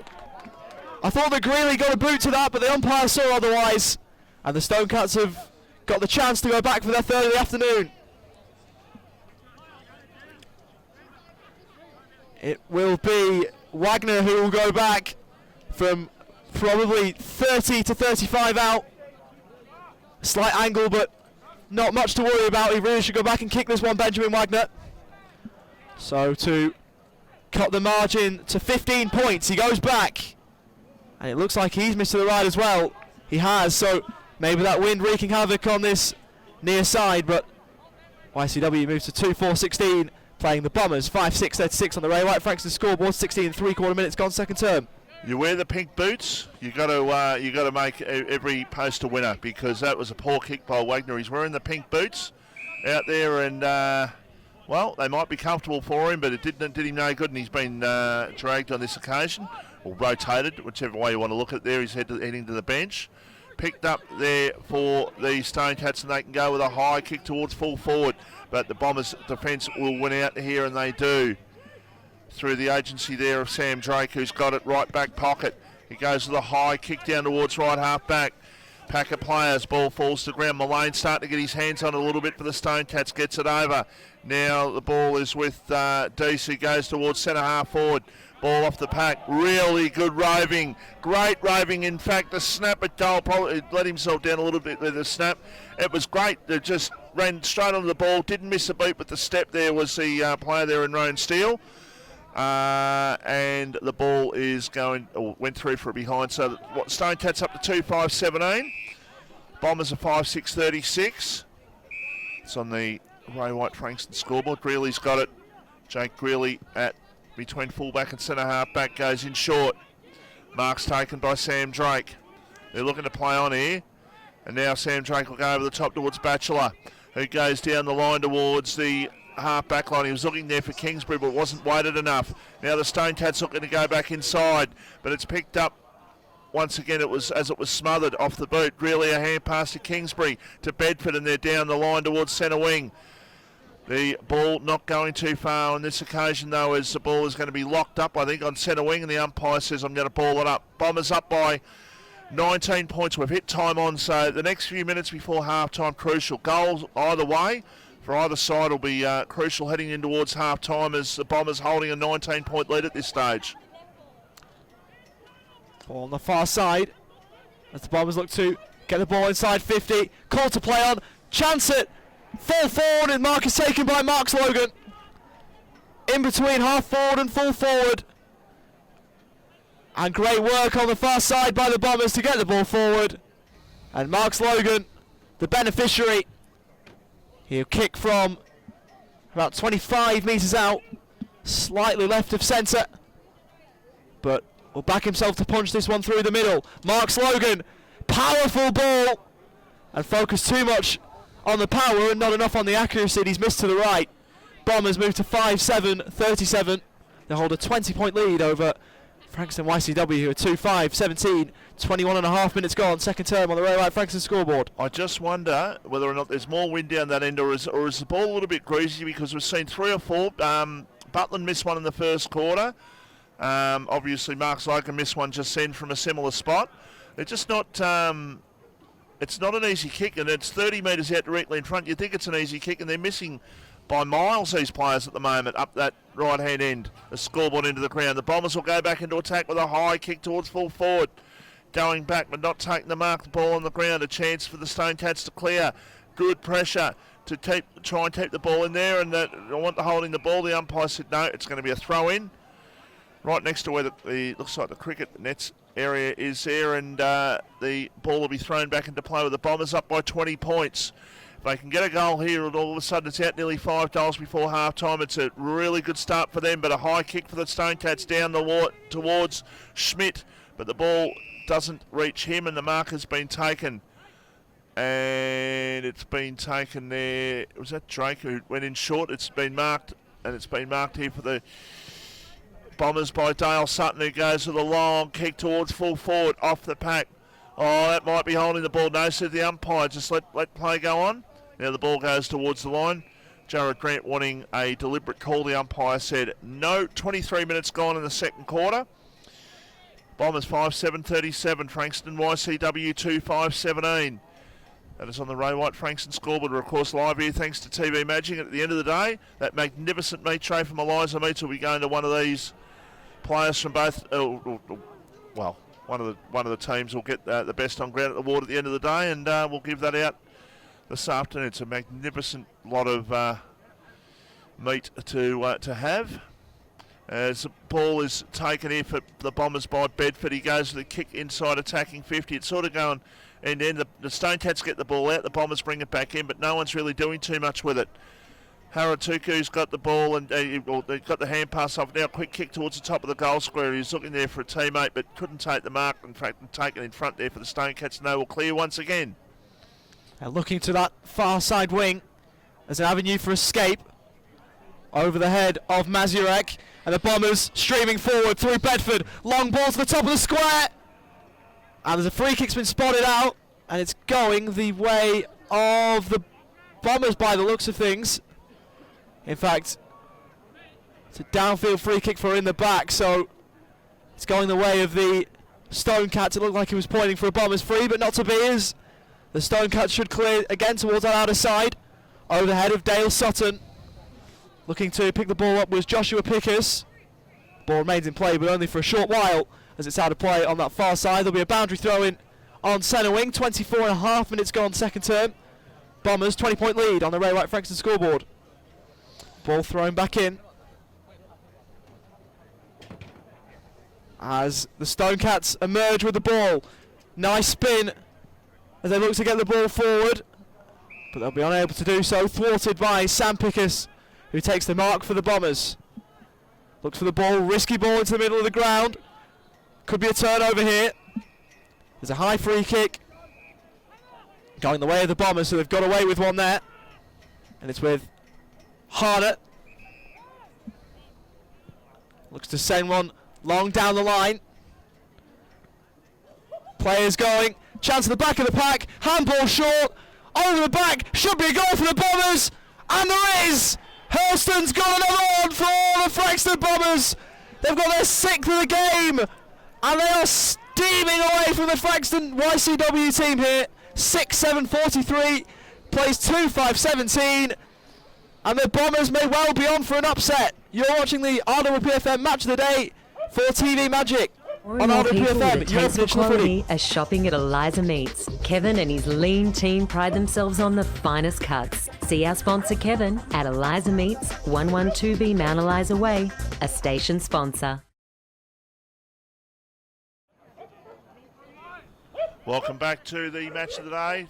Thanks to TV Magic. The Bombers up by 26 points, and boy oh boy, this is brewing here right now. The Stonecats facing right now, even though it's not quite half-time, facing their first defeat of the season. The Bombers, well, if they get this win, it'll be a win against Bomb Beach and a win against YCW, the side that, well, I think, and probably many people think are slightly ahead of the third and fourth side on the ladder. Here's an opportunity for the Stonecats, so they get the clearance, they go towards centre half. Forward ball was knocked away. Still an opportunity. Wagner tries to get it on the boot. He did get it on the boot, but it didn't go too far now. Quick kick. There's a free kick, actually. It's going to go to I think it's going to go to the Bombers. It is.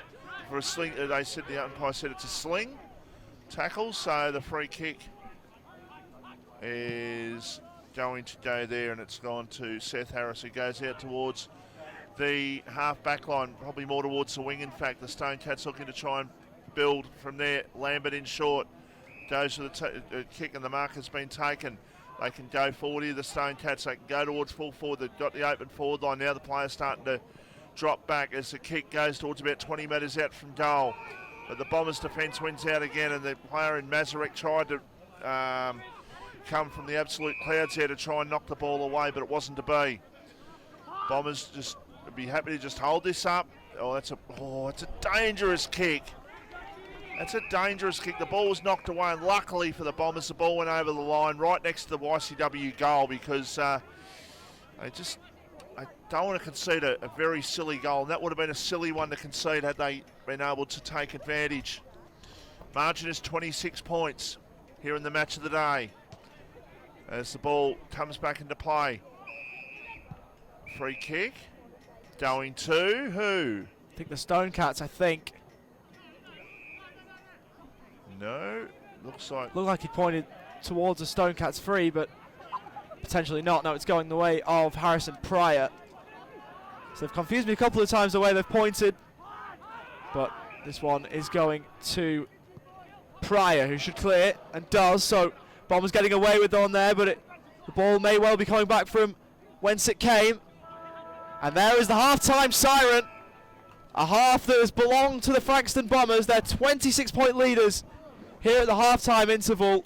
And a result that could send shockwaves across the MPNFL world is brewing here at Bomberland. Bombers 6-7-43 play Frankston YCW 2-5-17, who, if we're being honest, haven't been at the races. But we'll be back with the goal kickers, the scores from across the peninsula, and all the scores around the ground, and even in the AFL as well. After the break, you're watching and listening to the RPP Match of the Day, thanks to TV Magic on RPP, your Peninsula Footy.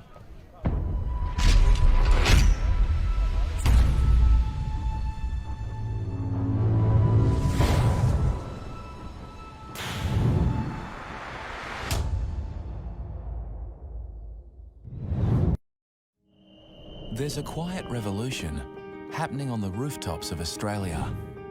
And at Solar Heart, we're proud to be leading the charge. One home, one family, one solar panel at a time.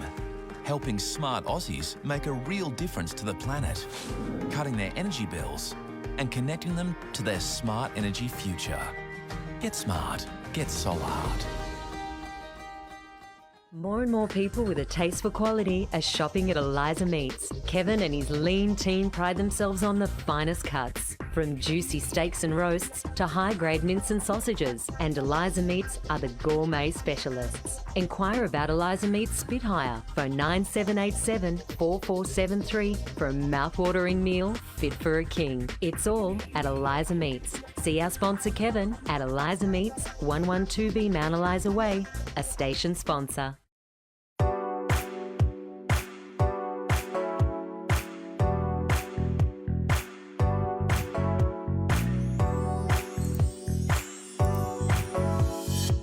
Do you have TV antenna or reception issues? Need to wall mount your TV or want extra TV or data points? Then talk to TV Magic, Frankston and the Peninsula. TV Magic are your local TV and antenna specialists. We look after everything: TV, home theatre, satellite, plus all electrical work. Visit us at tvmagic.com.au or contact Clint for a free quote on 0484 395 555. TV Magic. We make all your TV problems disappear. A station sponsor.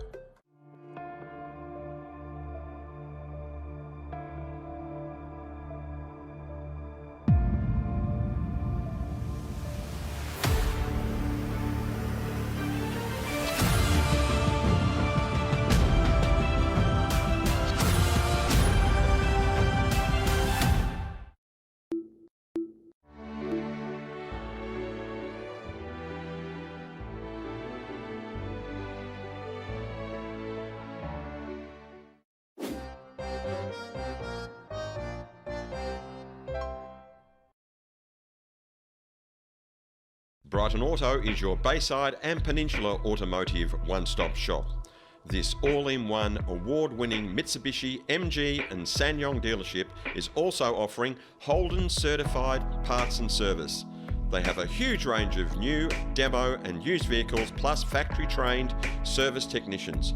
Your proud RPPFM station sponsor, Brighton Auto, will also ensure your dream car is well within reach and kept in great hands. Why not visit brightonauto.com.au or find them at 67 Nepean Highway, Elstonwick, LMCT 10680.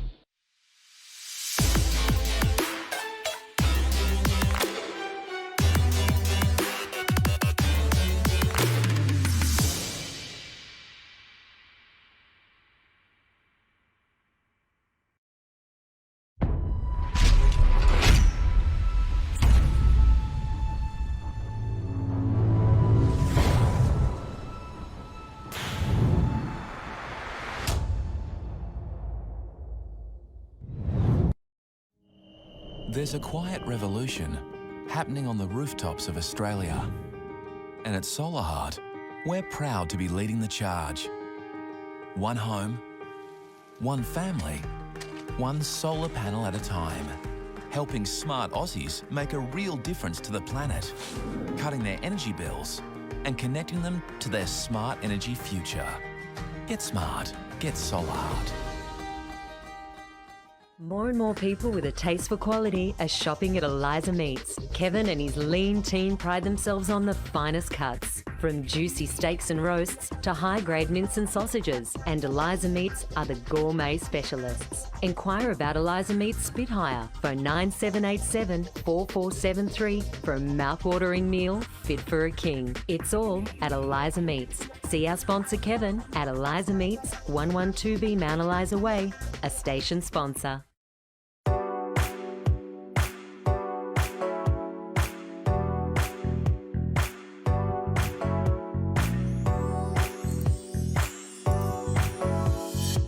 Do you have TV antenna or reception issues? Need to wall mount your TV or want extra TV or data points? Then talk to TV Magic, Frankston and the Peninsula. TV Magic are your local TV and antenna specialists. We look after everything: TV, home theatre, satellite, plus all electrical work. Visit us at tvmagic.com.au or contact Clint for a free quote on 0484 395 555. TV Magic. We make all your TV problems disappear. A station sponsor.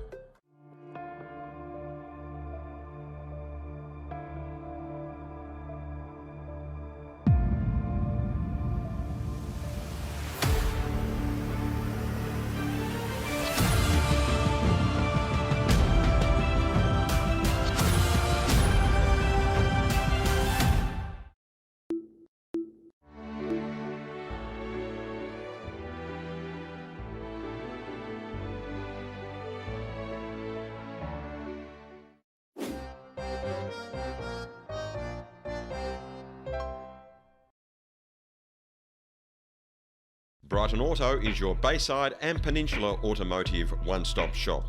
This all-in-one award-winning Mitsubishi, MG and SsangYong dealership is also offering Holden certified parts and service. They have a huge range of new, demo and used vehicles, plus factory-trained service technicians. Your proud RPP station sponsor, Brighton Auto, will also ensure your dream car is well within reach and kept in great hands. Why not visit brightonauto.com.au or find them at 67 Nepean Highway, Elstonwick, LMCT 10680.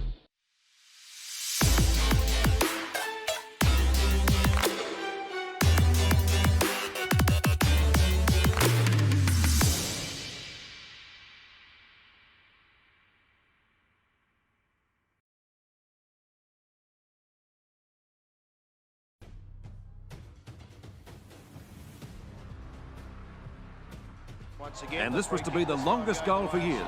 St Kilda's Jeff Ferry. There's a booming torpedo kick from here. Sets it up to the top of the square. Contested mark is dropped from the Stone Cats. Ball should be locked in here. The right forward pocket for the Stone Cats, and it is. For the Bombers rather, as they look to get another one on the board. Tap, quick kick out of the ruck, and it's out on the full. So another missed opportunity for the Bombers to get another one on the board. Courtesy of Solar Heart. Giants still up by 22 points halfway through the third quarter in the AFL. Of course, there's two games. There's another game at the MCG. That's Fremantle and Carlton. Hawthorn and Port Adelaide at Marvel Stadium tonight with Sean Burgoyne's 400th game as the Stone Cats are going to bring the ball back in and they just run the ball off and they go out towards half-back. Now the numbers should be with the Bombers there and they get the ball down. Mark Soken got it to Greeley, got it over to Chapman who was then tackled. Still another pressure tackle applied there on Sam Pickus. Ball comes back towards Hartnett if he can get it. Alex Hartnett, he goes a goal. He goes off target though and through for a behind. Had a very good game today, Alex Hartnett, for the Bombers. 7-8-50, the Frankston Bombers, and the Stone Cats YCW are 4 goals 6-30. That is on the Ray White Frankston scoreboard. We've played 12.5 minutes in the third quarter. What time's the Mornington game starting the soccer today, Ollie? 3 o'clock, so they're half an hour in, and I don't know a score, but I'll check at three-quarter time. As the Stone Cats will bring the ball back in. High up and on the ball. It's fisted away. Handball short, but stay in play. There's a high contact free kick going the way of the visitors. And a 50-metre penalty as well against Josh Chapman. Beneficiaries, Kai Dees, who'll run forward and look to take full advantage. Stops, props, and looks to go around his marker in Kingsbury. Ball sent inside 50 for the Stone Cats, fisted away. Good work at ground level from Steele to palm it on. Snap on goal will miss to the left.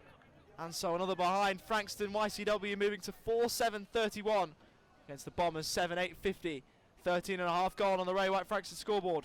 They're relying on height, the Stone Cats down there. Smith's down there, obviously Butland's down there. They're relying on height to try and get that ball in and trying to clunk a couple of marks down there to try and maybe exploit the Frankston Bombers defence as the ball is switched out towards the scoreboard side from the kick in. Goes out towards a pack of players, ball knocked down. And the ball goes towards the line, but it's going to be kept in play. Now it's gone over for a boundary throw-in, I think. Yes, it has.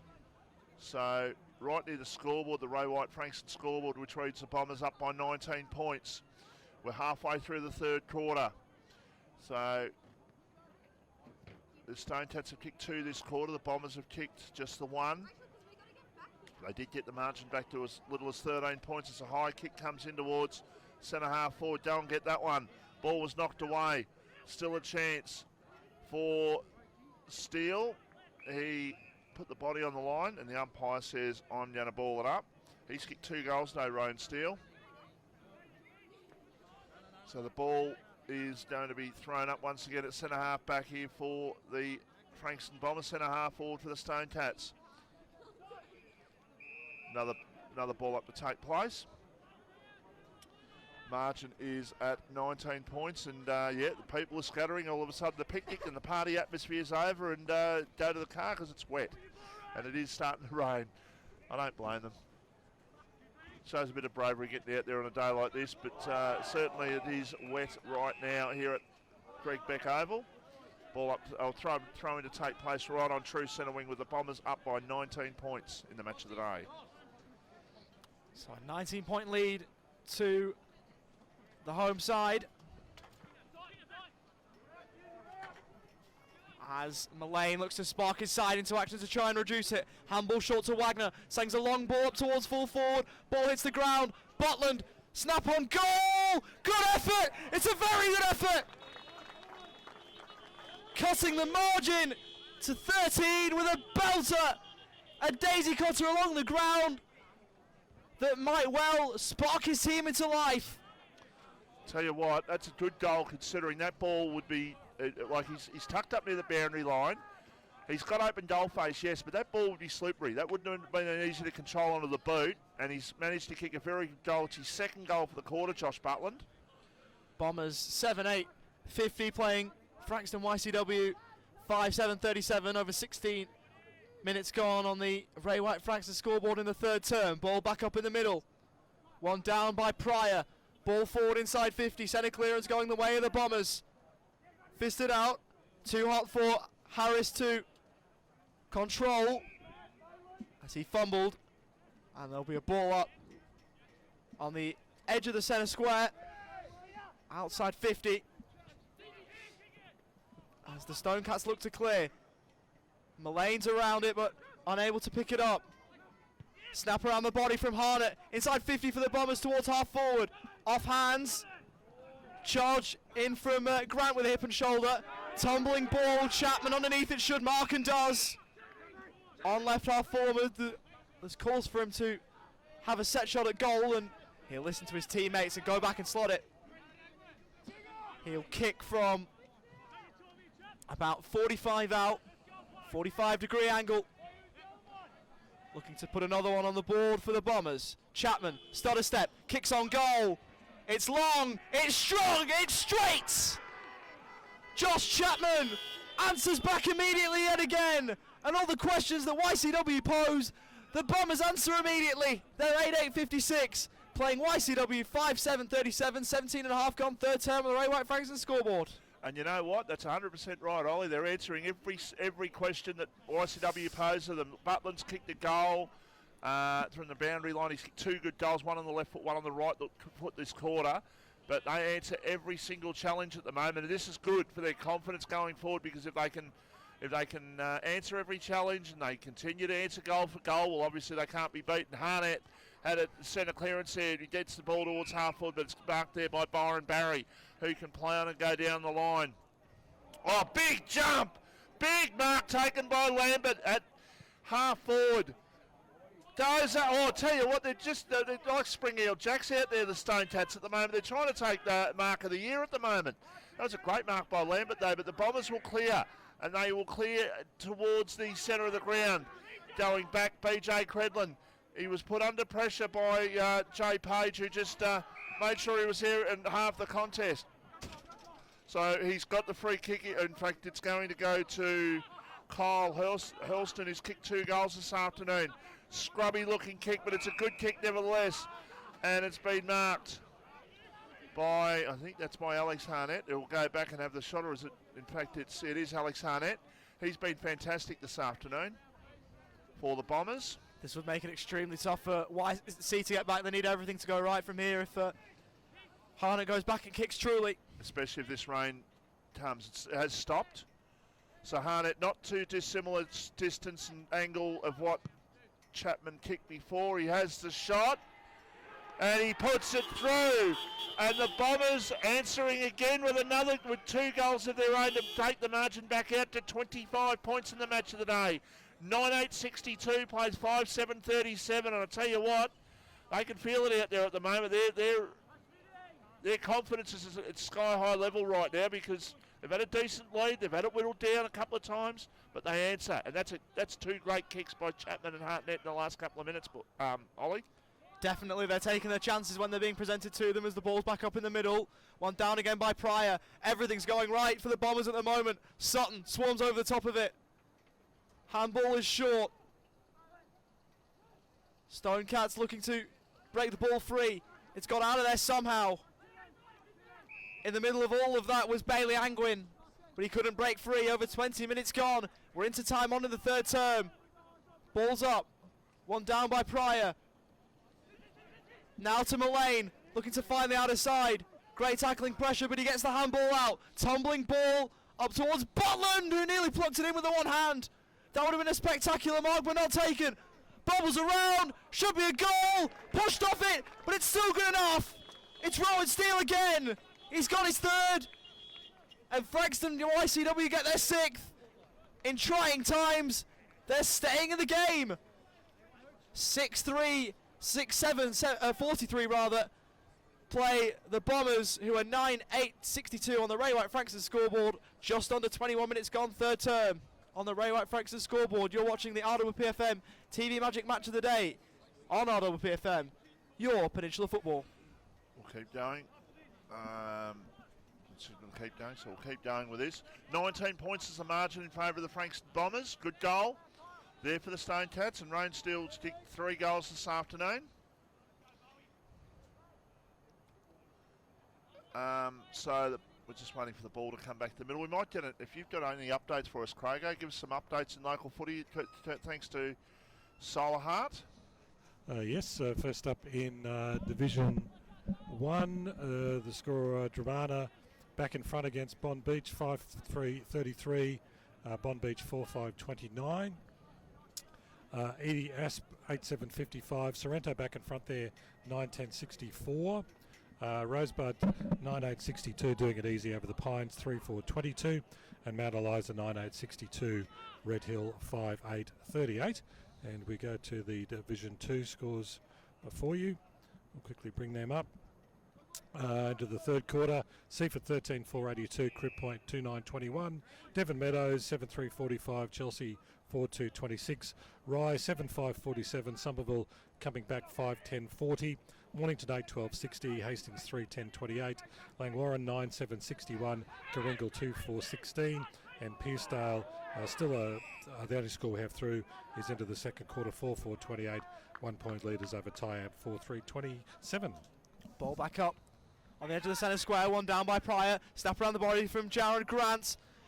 YCW with the numbers, taps over the back cleverly. It's Sam Fox, the former League BNF, showing his class. And yet again, the Bombers answer back with an immediate response. And the lead's back out to 25. They're 10-8-68, playing YCW 6-7-43. 23 minutes gone, third term on the Ray White Frankston scoreboard, Mick. Unbelievable! It was just really smart play there. YCW defence was just lacking a step there. Tap over, and Sam Fox isn't going to miss that one, that's for sure. So marching back out to 25 points in the match of the day. Bombers, as we keep saying, answer every single challenge that YCW muster. So what have we had this quarter? YCW kicked 4 goals. The Bombers have kicked 4. So probably still maybe another 5 or 6 minutes to go. It might go close to 30 minutes this quarter. We'll see. The rainbow's coming out here, so that's a good sign that it's starting to brighten up here at the Greg Beck Oval. Quick kick there for the Bombers down the line towards centre wing. It's a hand pass towards the player there in Greenwood, who goes to the high kick towards centre half forward. Hartnett with the hand pass, and he will get the ball back here, Alex Hartnett. He goes to the high kick towards the centre wing. Going back there was Credlin, couldn't take the mark. He didn't really talk there. Now an opportunity here for the two S's in Sutton and Sam Fox trying to get the ball, but it's turned over, and it's an opportunity now for the Stone Cats through Credlin. Goes towards half forward, and going back, Drake couldn't take the mark. The umpire says no. Okay. Sam Fox's BNF here, the Sutton and Sam Fox they waxed with each other quite a bit, and they tried to do it then, but unfortunately they just turned the ball over. Otherwise they would have had an open goal from running inside to attacking 50. But right now, 25 minutes into the third quarter, it's a 25-point margin in favour of the Frankston Bombers. They're 10-8-68. YCW are 6-7-43. And what's happening here? The umpire's given a free kick. He's given it to Kyle Hutchison. Kyle did say this morning on the footy show he'd wear 2 jumpers, and that he's certainly doing. Long kick goes towards full forward. Quick kick towards the goal square. Bombers looking to defend. Sam Drake goes around the corner with the kick out towards half back. Need to get a goalie before three-quarter time. Just if they can get a goal, it'll be good for their confidence going into three-quarter time, the Stone Cats. That's a mark in defence, and the Frankston Bombers will clear on this occasion. Probably about 3 or 4 minutes to go this quarter, Ollie, and if the YCW probably need a goal before three-quarter time, I reckon. You'd think so, as Batchelor goes short. Finds Sam Drake at back pocket. They're looking to try and force the long kick down the line. That's what Drake will do. He's got no other option. Is there a big fly here, maybe? Not quite, as the ball is at ground level. That'll be locked up. There'll be a ball up on centre wing. 25-point lead to the Bombers as we near three-quarter time. Really professional again from the Bombers, but they'll know that the job isn't yet done. Schmidt and Pryor, 50-50 in there, as Mazurek looks to burst through, but he was unable to do so. Once again, the ball's locked in. Massive few moments here for YCW, you'd sense. One down again from Schmidt this time. That's high. It was a high free kick in there. You called it, Mick. There definitely was. Blake Mullane was impeded. He looked to send this ball long to the top of the square, one would imagine. He's got players leading up on him shorter. And it's a dreadful ball. Credlin presented himself and it was over his head. Mullane had overcooked it. And the ball's been turned over. Harris goes wide. The Bombers won't want to concede. Ball goes long down the line to the outer side. That's out on the full, so it'll go back from whence it came. Ball in board's a better one. On the run, Credlin. Can he send the ball inside 50? He does just that. Top of the square. And it's through for a behind on the left-hand side. 6-8-44. Frankston YCW now move to. Can they win the ball here? Stays in play. Only momentarily. Hutchison runs it out. And it's a 24-point margin and even 4-goal margin in favour of the Frankston Bombers, who lead this one. 10 goals, 868 to 6 goals, 844 on the Ray White Frankston scoreboard. Courtesy of Solar Heart, the Giants up by 17 points at three-quarter time in their match at the MCG. I'm not sure if it's raining there, but if it is, that'll be a significant lead. Good tackle applied, good pressure there by Sam Fox, and he'll get the free kick for a legal disposal, throwing the ball. So Fox goes towards an open forward line, going back there and taking the mark. He might have interfered, he has interfered. And the umpire said that Kyle Hurlstone was the one who tried to get up, but he interfered in doing so. Not the biggest man, he has kicked 2 goals this afternoon, but he interfered on that one, so that they switched the ball towards the centre here. The markers with Mazarek from Mullane. So Jack Mazarek goes with a long kick towards attacking 50. Ball knocked towards the Ray White scoreboard, which reads a 24-point margin in favour of the Bombers, and that is three-quarter time. And that quarter went just under 29 minutes in the third quarter. So at three-quarter time in the match of the day, it is the Frankston Bombers. It's a good lead. By no means it's a match-winning lead, but it's a good lead. They're well on their way at the moment. 10-8-68, Frankston YCW. 6 goals, 8-44. We'll take a break, come back and tell you some scores from the other games. There might have an update you on how Mornington's going in the soccer in their big game today against Casey. Looks good for them. What's the score, Ollie? They've just gone 1-0 up 5 minutes ago through Milos Luic after an assist from Josh Hine 5 minutes ago, thanks to Charlie Platt and James Easley, who've been updating us there. So Mornington 1-0 up on the stroke of half-time away at Casey, so great result if that one can hold. You're listening and watching RPPFM, the voice of Peninsula Football.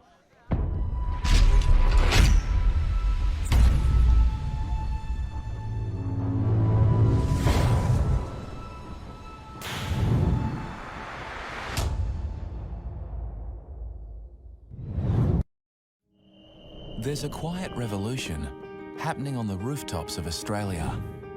And at Solar Heart, we're proud to be leading the charge. One home, one family, one solar panel at a time. Helping smart Aussies make a real difference to the planet, cutting their energy bills and connecting them to their smart energy future. Get smart, get Solar Heart. More and more people with a taste for quality are shopping at Eliza Meats. Kevin and his lean team pride themselves on the finest cuts, from juicy steaks and roasts to high-grade mince and sausages. And Eliza Meats are the gourmet specialists. Inquire about Eliza Meats Spitfire. Phone 9787 4473 for a mouth-watering meal fit for a king. It's all at Eliza Meats. See our sponsor Kevin at Eliza Meats, 112B Mount Eliza Way, a station sponsor.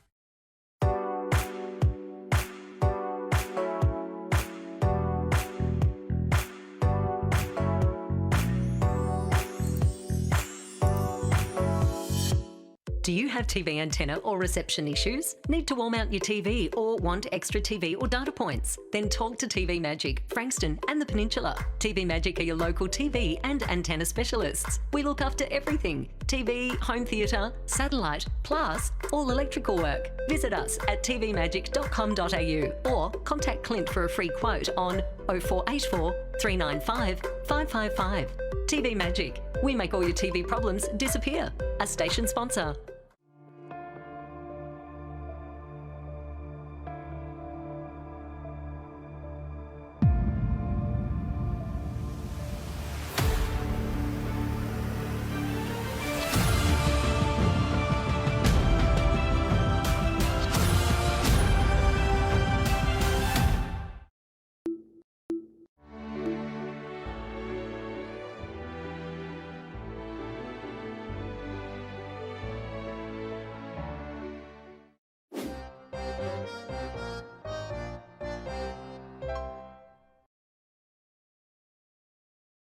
Brighton Auto is your Bayside and Peninsula automotive one-stop shop.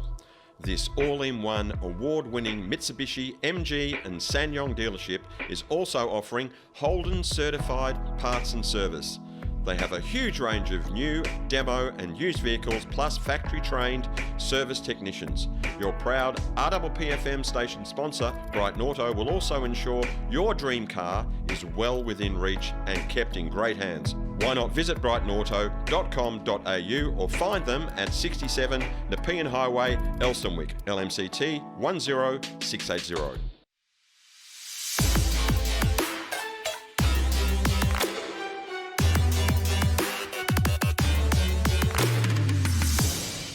Welcome back to the TV Magic Match of the Day here in Baxter, the home ground of the Frankston Bombers, who are well and truly in control at three-quarter time. Some score updates, gentlemen. In the other games, Div 1, Edie Asp 9-7-61 are now behind Sorrento 10-10-70. Dramana and Bond Beach, it's a 1 point game. Bond Beach 5-5-35, Dramana 5-4-34. Rosebud are 40 points in front of the Pines at the moment, and Mount Eliza 38 points up over Red Hill. In the Div 2 games, we'll quickly bring those up for you. Seaford 16-5-101 over Crib Point 2-10-22. Devon Meadows 7-3-45. Chelsea 4-2-26. Rye 8-6-54. Somerville 5-11-41. Mornington 10-15-75, Hastings 3-10-28, Langwarrin 9-9-63, Coringal 2-4-16, Pearcedale and Tyab. We still haven't had an update on that score in the second quarter, where Pearcedale were up by a point.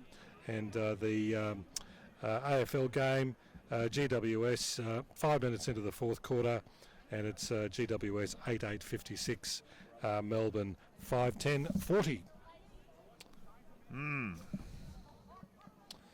Well, not good from a tipping, but good the fact that Richmond will be out of the 8 if the Giants win this. I can't see them losing at this stage, so that cheese platter sauce not going to taste too good with the shardy tonight.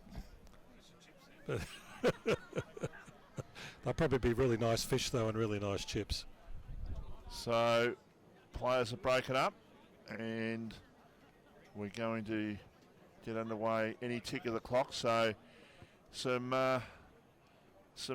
close games, but also some blowouts happening around the place thanks to Solar Heart with those updates by Crago just before. So that Dramana Bond Beach game, it's amazing, you know, like Dramana obviously match up very well against Bond Beach, and Dramana haven't necessarily had the greatest of years, although a win today could potentially put them in the 5.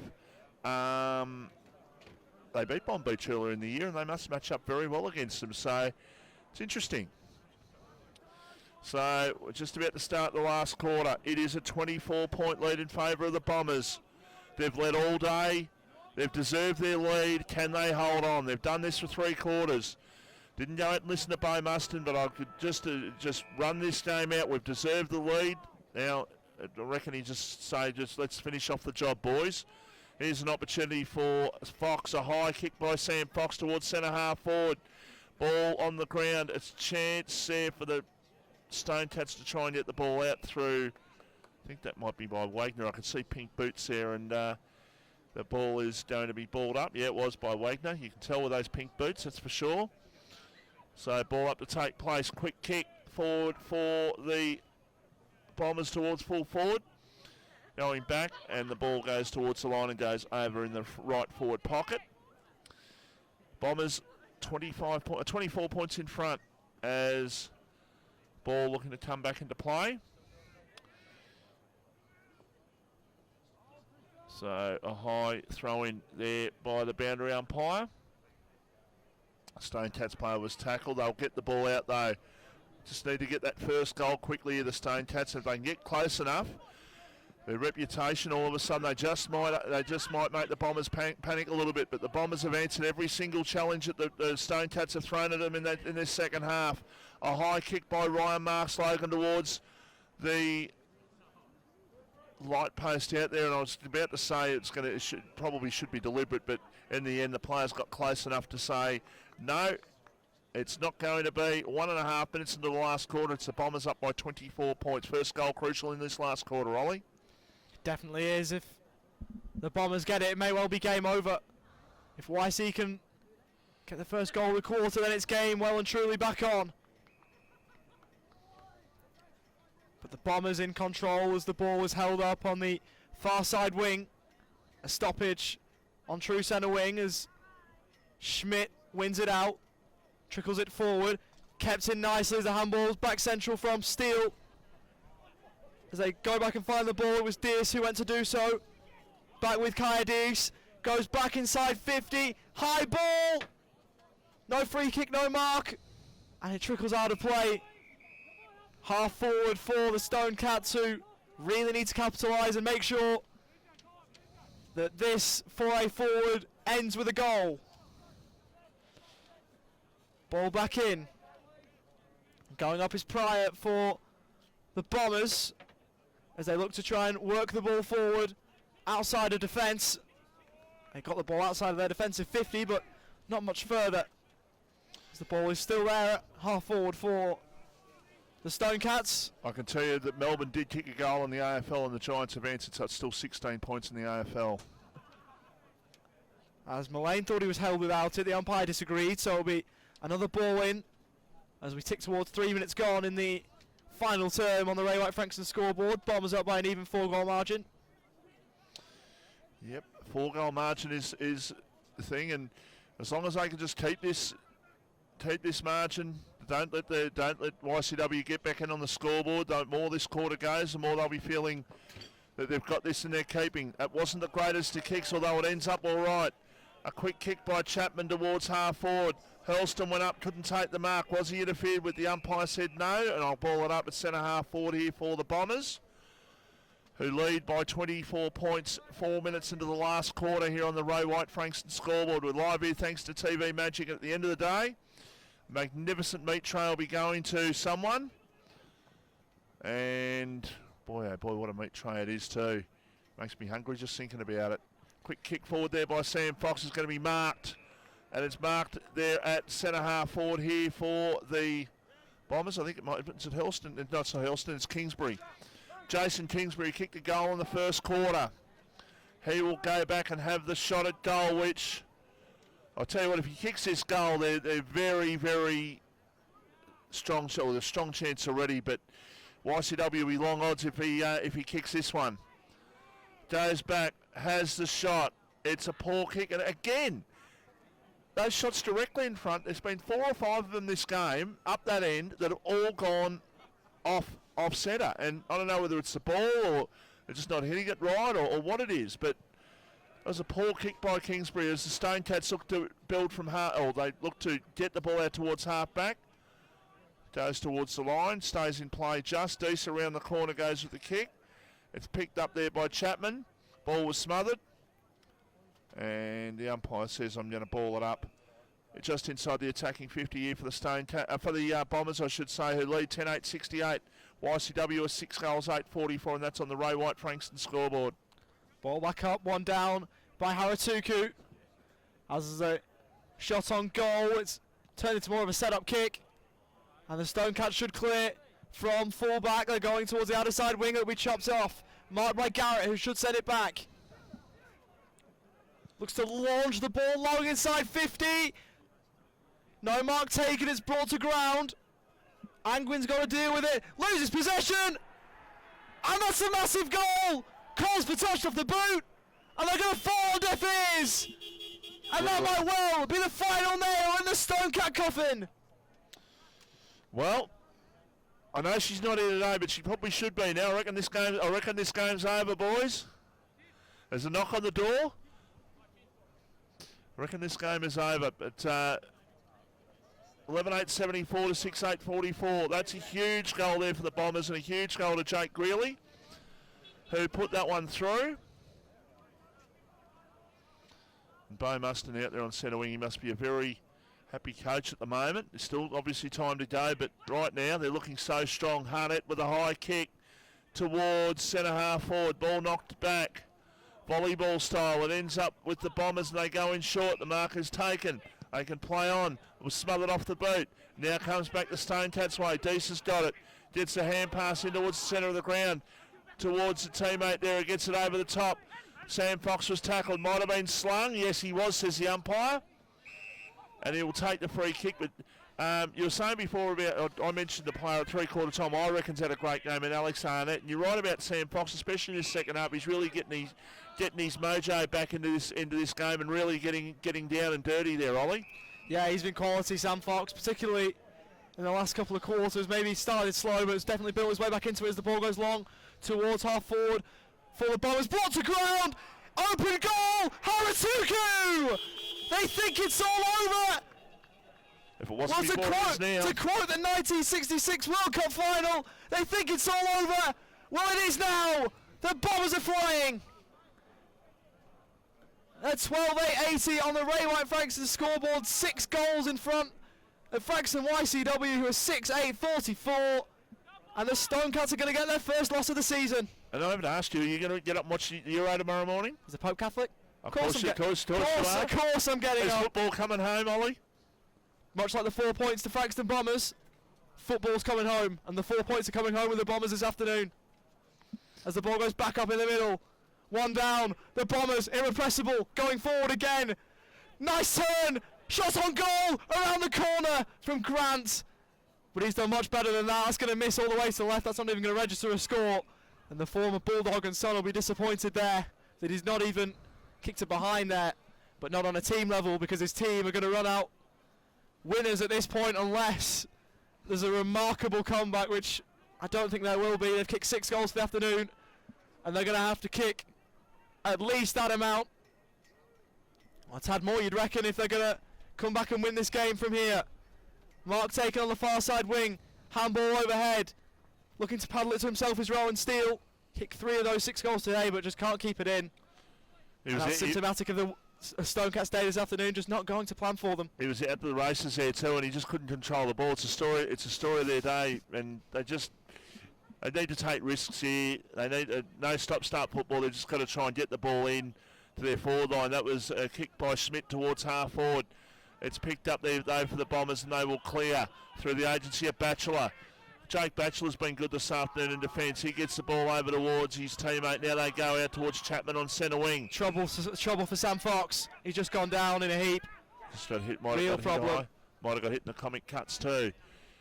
Might have got hit in the guts. As he's just a little bit winded there, Sam. So hopefully he's all right. Ball at centre half forward here for the Bombers. And the umpire says, I'm going to ball it up. Yeah, 36-point lead, 9.5 minutes in the last quarter. Yeah, this game is in the Bombers' keeping. I hazard to think. And the umpire says, I'm going to ball it up once again. So they've led all day. They've answered every challenge. And this is good for their confidence going forward, because they're looking for that elusive flag. They lost the grand final 5 years ago in the fact that they lost to Hastings on that occasion. They're hopeful of getting themselves into a position. They've got a good team this year, and they would have beaten YCW and Bomb Beach, so not many teams can do that. Obviously, YCW only the one loss so far. Dramana might beat Bomb Beach today, and that'll be 2 wins for them if Dramana can get the job done against Bomb Beach this year. Quick kick around the corner is knocked away by Haratuku over the line. Yeah, this game's over well and truly. 36 points is the margin. We're 10.5 minutes into the last quarter. We might just see if you can keep an eye on those close games, one of which is Dramana and Bomb Beach. Crago, what's the score there, thanks to Solar Heart? Bomb Beach 6-7-43, Dramana 5-4-34. Any other close games? It's a 7-point game at Edie Asp over Sorrento, but Sorrento back in front 11-11-77, Sorrento 10-10-70. Quick kick by Jared Grant is off target, and that's out of bounds. Is it on the full? Yes, it is. It's what? As the ball's back in. Did you say 1 point? Marked by Goonan. 9-point game at the MCG according to Suss. That's a close game, but it's not the case here. Greg Beck Oval. Bombers running away with it as the Stonecats look to clear from half back to the near side wing. Handball is a short one to Angwin.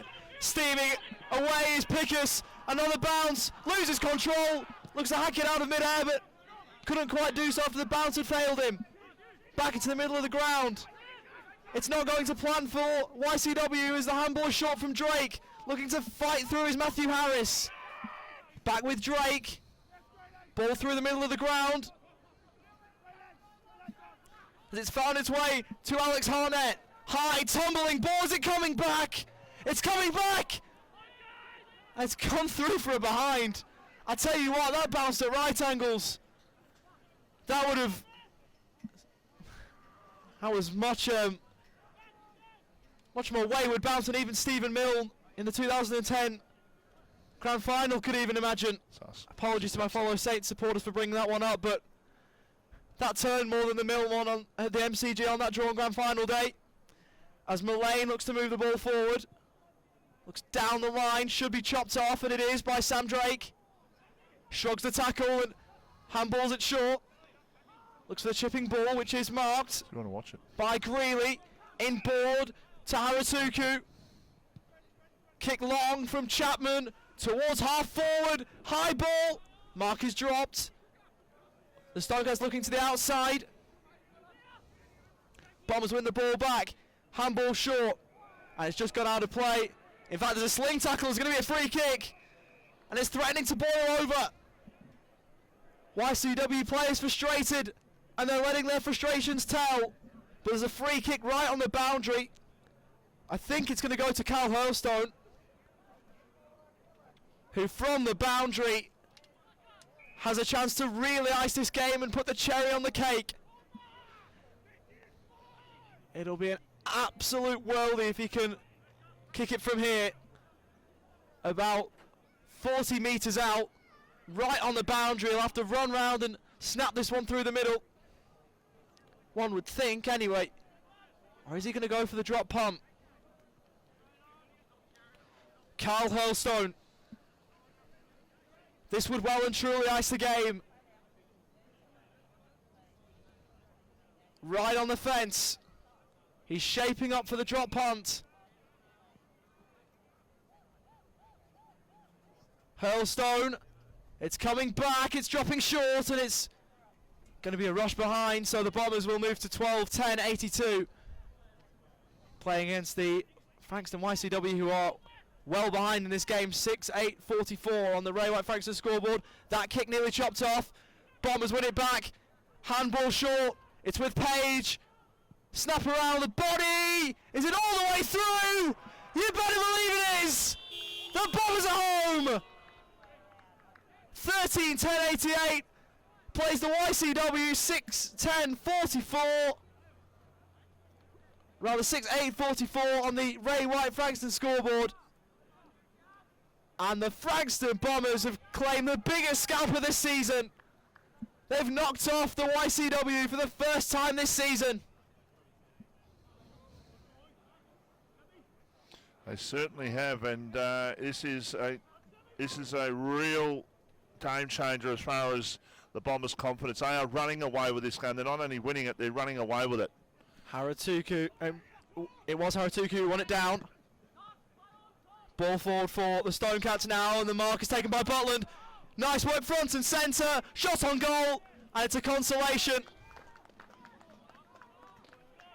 Nice roving there from, I believe that's Rowan Steele again, who has been a real shining light for the Stonecats. It was Rowan Steele with his fourth, and he's been their best player by far and away, I think, today for the Stonecats. Rowan Steele, 4 goals to his name, as the Frankston YCW side moves to 7-8-50, playing the Bombers 13-10-88 on the Ray White Frankston scoreboard, over 15.5 gone final term.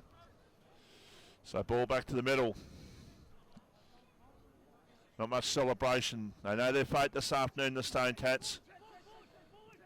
Bombers have deserved this, and they're going to sing the song loud and proud, I'm sure, in those rooms in about 15 or so minutes' time.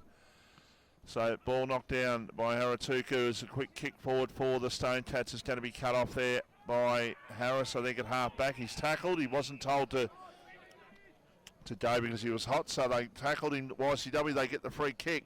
Drake gets the ball down out of the marking contest. Now the ball taken by Batchelor, who goes the kick out towards the centre wing area, but it's taken by Kev Lilac, who's got it. So Lilac it is, gets the ball, goes around his opponent. Quick kick forward by Raphael towards half forward. Taken by Wagner, who might have been pushed. The umpire said no. Ball at attacking 50. Good tackle by Sam Fox on Kyle Hutchison, and the umpire says, I'm going to ball it up. If we look ahead to next week, Frankston YCW will look to bounce back. They play host to Edithvale Aspendale, and the Bombers are away to Red Hill. Schmidt wins it down. Handball short was from Haratuku, who's been impressive himself. Lambert tried to work the ball forward. Will just about stay in play. Garrett handballs it back. It's now with Pickus. Sam Pickus with a clearing ball. High up and under. Buchan tries to get underneath it and takes the mark on the chest. Well played, Corey Buchan. Turns and goes. One-on-one contest ahead of the ball. And that's been paid as a mark. I thought I was touched, but Lilac will take it nonetheless. Searing ball in towards Mullane, who marks, turns and goes. Looking inside 50 for Butland. Couldn't quite take the ball with him. As the Bombers look to break free, off half back through Chapman. High ball out wide as Hurlstone looks to run it down. He does that and more, looking to turn around his marker, unable to do so. Wagner picks it up under pressure from Greeley. Will the pressure be rewarded? The ball's been dislodged. Handball short as the Stonecats look to move forward through the middle of the ground. Long kick on the edge of 50. Butland drops the mark. Handball inside to Credlin, who looks to kick the ball for Steele to get on the end of. He couldn't do so as the Bombers once again clear outside of their defensive 50. And Butland looked to go up to take the mark, and he has done. Brilliant mark from the forward. As the Stonecats are looking for yet another consolation. It's long and strong towards the line, and it's there. That's a very, very good effort from Brenton Lambert. And while it will come in a losing cause, the YCW players are finishing this game strong. They're 8-8-56, playing against the Bombers, who are in front 13-10-88. 19 minutes gone, fourth term on the Ray White Frankston scoreboard. Yeah, look, that's still a 5-goal margin, and at the MCG there's 5 minutes to go in the game, and Melbourne are down by 9 points. So can Melbourne pull that out of the fire? That's the question there. They've been behind most of the day, if not all day. But still close enough if in fact they are good enough to get there. Your sources are wrong, Mick. There's 50 seconds to go. So that one needs to be brought back live, because Pete's saying there's 50 seconds to go. And Pete is very rarely wrong, as we know. As the ball's back up into play, one down by the Bombers, who've had the answers all day. Handball short was to Pryor, kick smothered. As the Stonecats look to work it forward once again. Mullane worried out of it by Mark Logan. There's a high free kick going the way of the Stonecats, who will look to grab another as this fourth term moves into time on.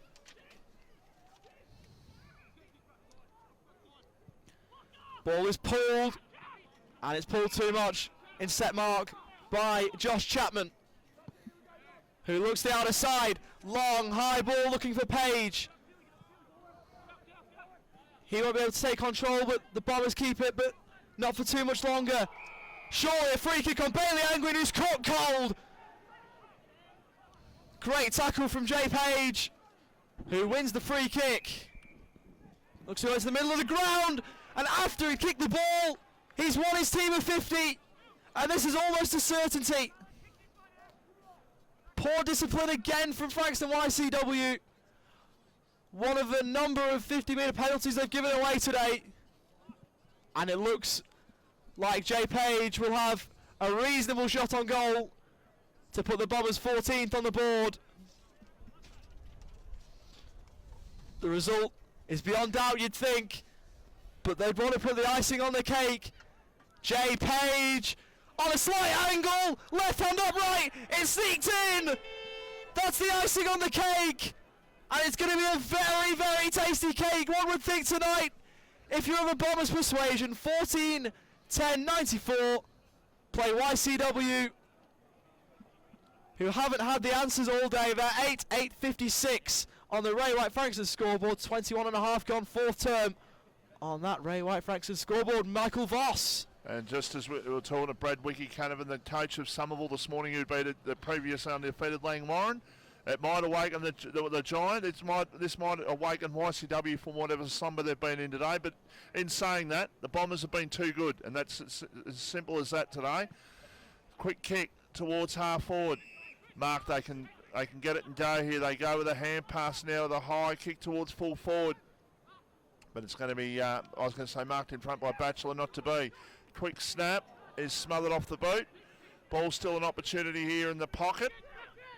It's picked up there by Pickers. Now a high kick by Steele, who has kicked 4 this afternoon.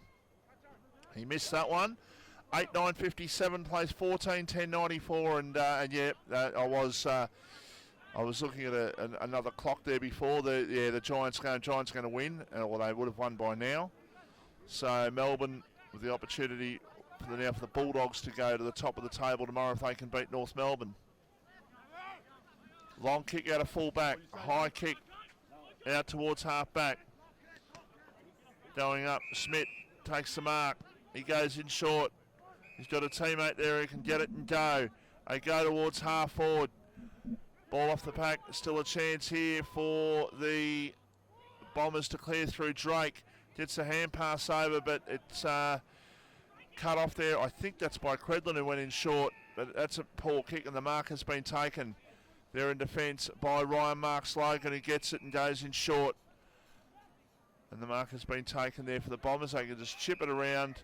They're 37 points in front. They're in no hurry, and they are doing it very, very nice here at the Greg Beck Oval. And luckily, we're not going to have any more rain this afternoon, which is good.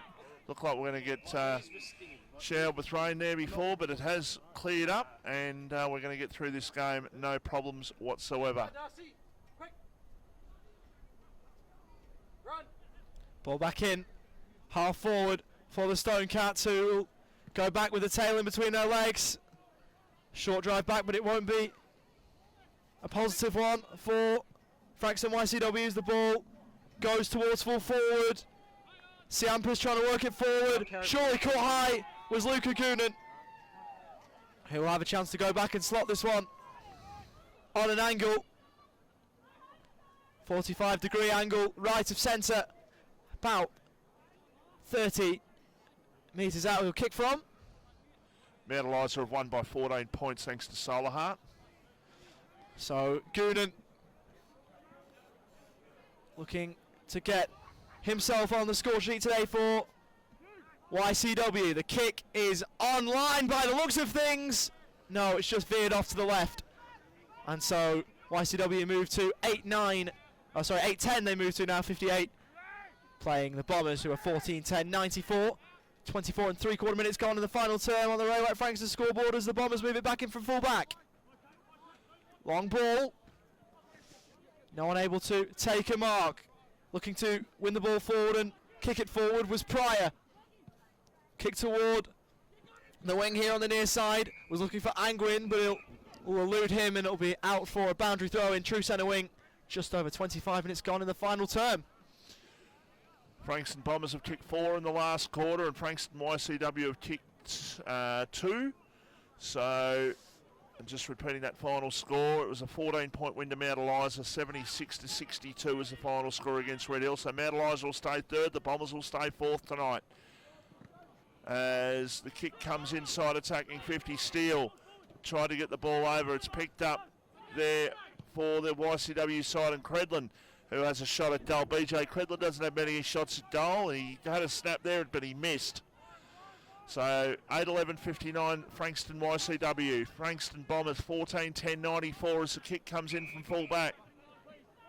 Mark has been taken by Josh Chapman, who's had a pretty good game this afternoon, as have a lot of his teammates. Good mark taken. And it's Corey Buchan. Been taken there by Corey Buchan, who has kicked the one goal this afternoon. Yeah, boy, Jared Grant at the back couldn't take the mark though. Hurlston, he was kick was smothered. Harnett trying to get the ball over there, and the umpire says, I'm going to throw the ball back into play right forward pocket. But the Eliza Meats Trophy will be, the Bets on Ground meat tray will be given out soon. Oh, wow. Okay.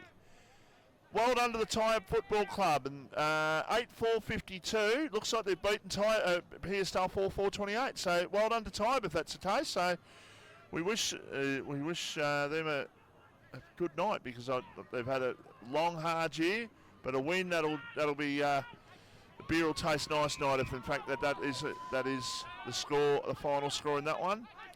As it's chopped off by Pryor here at half-back, goes laterally across the face of goal, but it's marked at centre half-back by Muston, who has been quiet. Looks wide for Seth Harris, who handballs over the top. Scrubby little ball down the line as the Stonecats look to smuggle the ball forward. Okay. Handball central, and there's the final siren! Frankston YCW are no longer invincible. They've been knocked off for the first time this year by the Frankston Bombers, who were brilliant today. They've outclassed the ladder leaders to really put themselves in the Premiership contention. They were on the edge coming into today, but they're well in the conversation now. Full-time score here at Gredbeck Oval. Bombers 14-10-94 have defeated Frankston YCW 8-11-59 in the biggest upset of the MPNFL season. That song will be sung loud and proud in the rooms, you'd imagine, Michael Voss.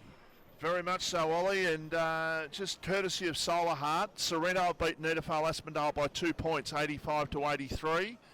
In their game at Regents Park in Aspendale, but here at the Greg Beck Oval, it's a big win for the Frankston Bombers. That'll be great for their confidence going forward. They got challenged numerous times. They answered every single time, and they did it with class this afternoon. 14-10-94 to 8-11-59. We'll take a break and come back and wrap things up here from the Greg Beck Oval. You're listening and watching RPPFM, the voice of Peninsula football.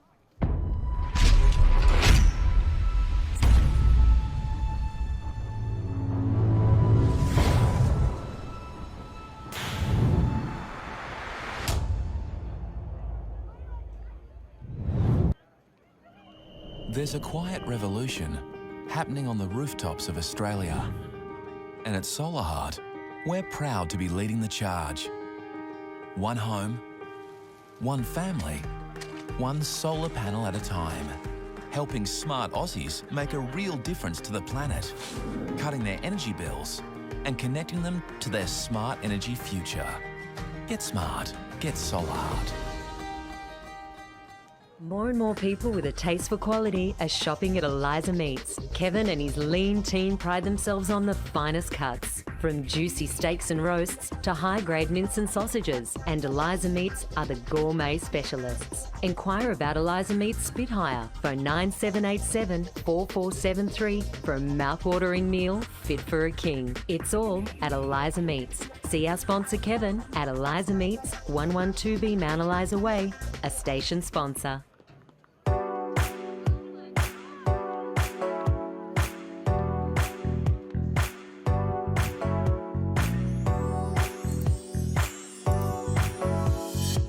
Do you have TV antenna or reception issues? Need to wall mount your TV or want extra TV or data points? Then talk to TV Magic, Frankston and the Peninsula. TV Magic are your local TV and antenna specialists. We look after everything: TV, home theatre, satellite, plus all electrical work. Visit us at tvmagic.com.au or contact Clint for a free quote on 0484 395 555. TV Magic. We make all your TV problems disappear. A station sponsor.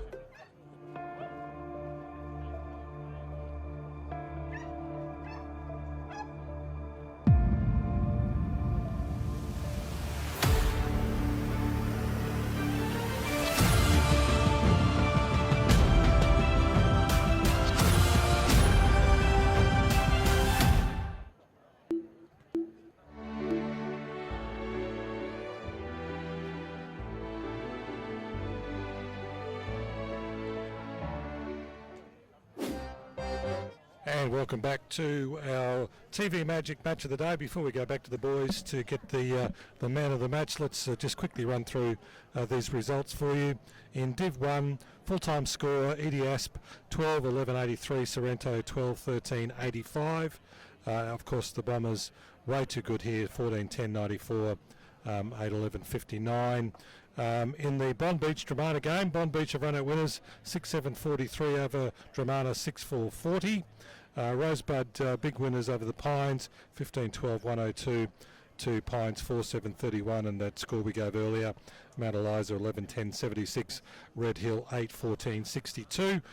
In the Div 2, into the fourth quarter, Seaford 90-odd points up on Crib Point. Devon Meadows have beaten Chelsea by 20 points. Rye in the fourth quarter still leading Somerville 10-7-67 to Somerville 7-11-53. Mornington 53-point winners, or 53 points up late in the fourth quarter over Hastings. Langwarren have beaten Karingal by 62 points. 12-14-86 to Karingal 3-6-24. As we mentioned earlier, Tyab have got on the scoreboard their first win of the season, 8-4-52 over Pearcedale 4-4-28. Gentlemen. Yep, great result today for the Frankston Bombers, winning, and their major goal scorer on the ground. In fact, they shared them around quite a bit. Haratuku kicked 2 and Hurlston kicked 2. There was a lot of singles there. YCW, Ryan Steele was the man for them. He kicked 4 goals this afternoon, but a great win to the Frankston Bombers, and just interesting to see Goons out there just having a chat to his players, and just the players are sort of still there, and it's been going on for 2 or 3 minutes, this chat. He's got them out there, he's had a chat to them. Keep them out in the freezing cold. That might be punishment for them, actually. But no, he's having a decent chat to them. But with all said and done, I'm going to announce the Eliza Meets Best on Ground Award winner. And for mine, the man who set them up in the first half was Alex Arnett, and Sam Fox, admittedly, in the second half really got stronger. But I'm going to give the Eliza Meets Meat trade to Alex Arnett this afternoon, who played a very good game for the Frankston Bombers. Ollie? Yeah, hard to argue there. I thought Alex Harnett was brilliant. There was a number of players that you could have given it to, but I think Alex Harnett, worthy winner. And, well, that's just about rounds us out this afternoon from the match of the day, the TV Magic Match of the Day. And, Ollie, it's been a great debut by you today, so welcome to the MPNFL side of things, as your many arms of sport that you do broadcast. So well done, Ollie. Yeah, thanks for having me, Mick, and to the RPP family. It was been nice to hop on an MPNFL game. Obviously done a bit of VFL here and there, as I will tomorrow, but first game that I've done of MPNFL, loved it. And with all that said and done, with thanks to our sponsors, the TV Magic, to Solar Heart, to Eliza Meats, to Ray White of Frankston, Bendigo Bank and Progress Signs. And with thanks to Sus, and again, Sus, happy birthday, hope you have a good night. And with BT as well, and with Crago, and on behalf of Ollie and myself, you've been listening and watching RPPFM, the voice of Peninsula football. Bombers winning today by 35 points. It's a goal from 70 metres! Goes down towards his team. Oh, there's a flyer at the back, fantastic. Something from nothing that. Dramana were pressing. You're listening and watching the voice of Peninsula football. The 200 gamer has put through the first goal of the game. And welcome to the RPPFM footy coverage. This is where MPNFL happens. We're live on the radio on 98.7 or 98.3, and you can listen to us through our app. The right footed goal, it bounces, it's a save, ball been break. Two gentlemen who'll be calling all the action this afternoon, short past Kelly, and a man who might even be, and it's rumoured, could be on the shortlist for the presidency of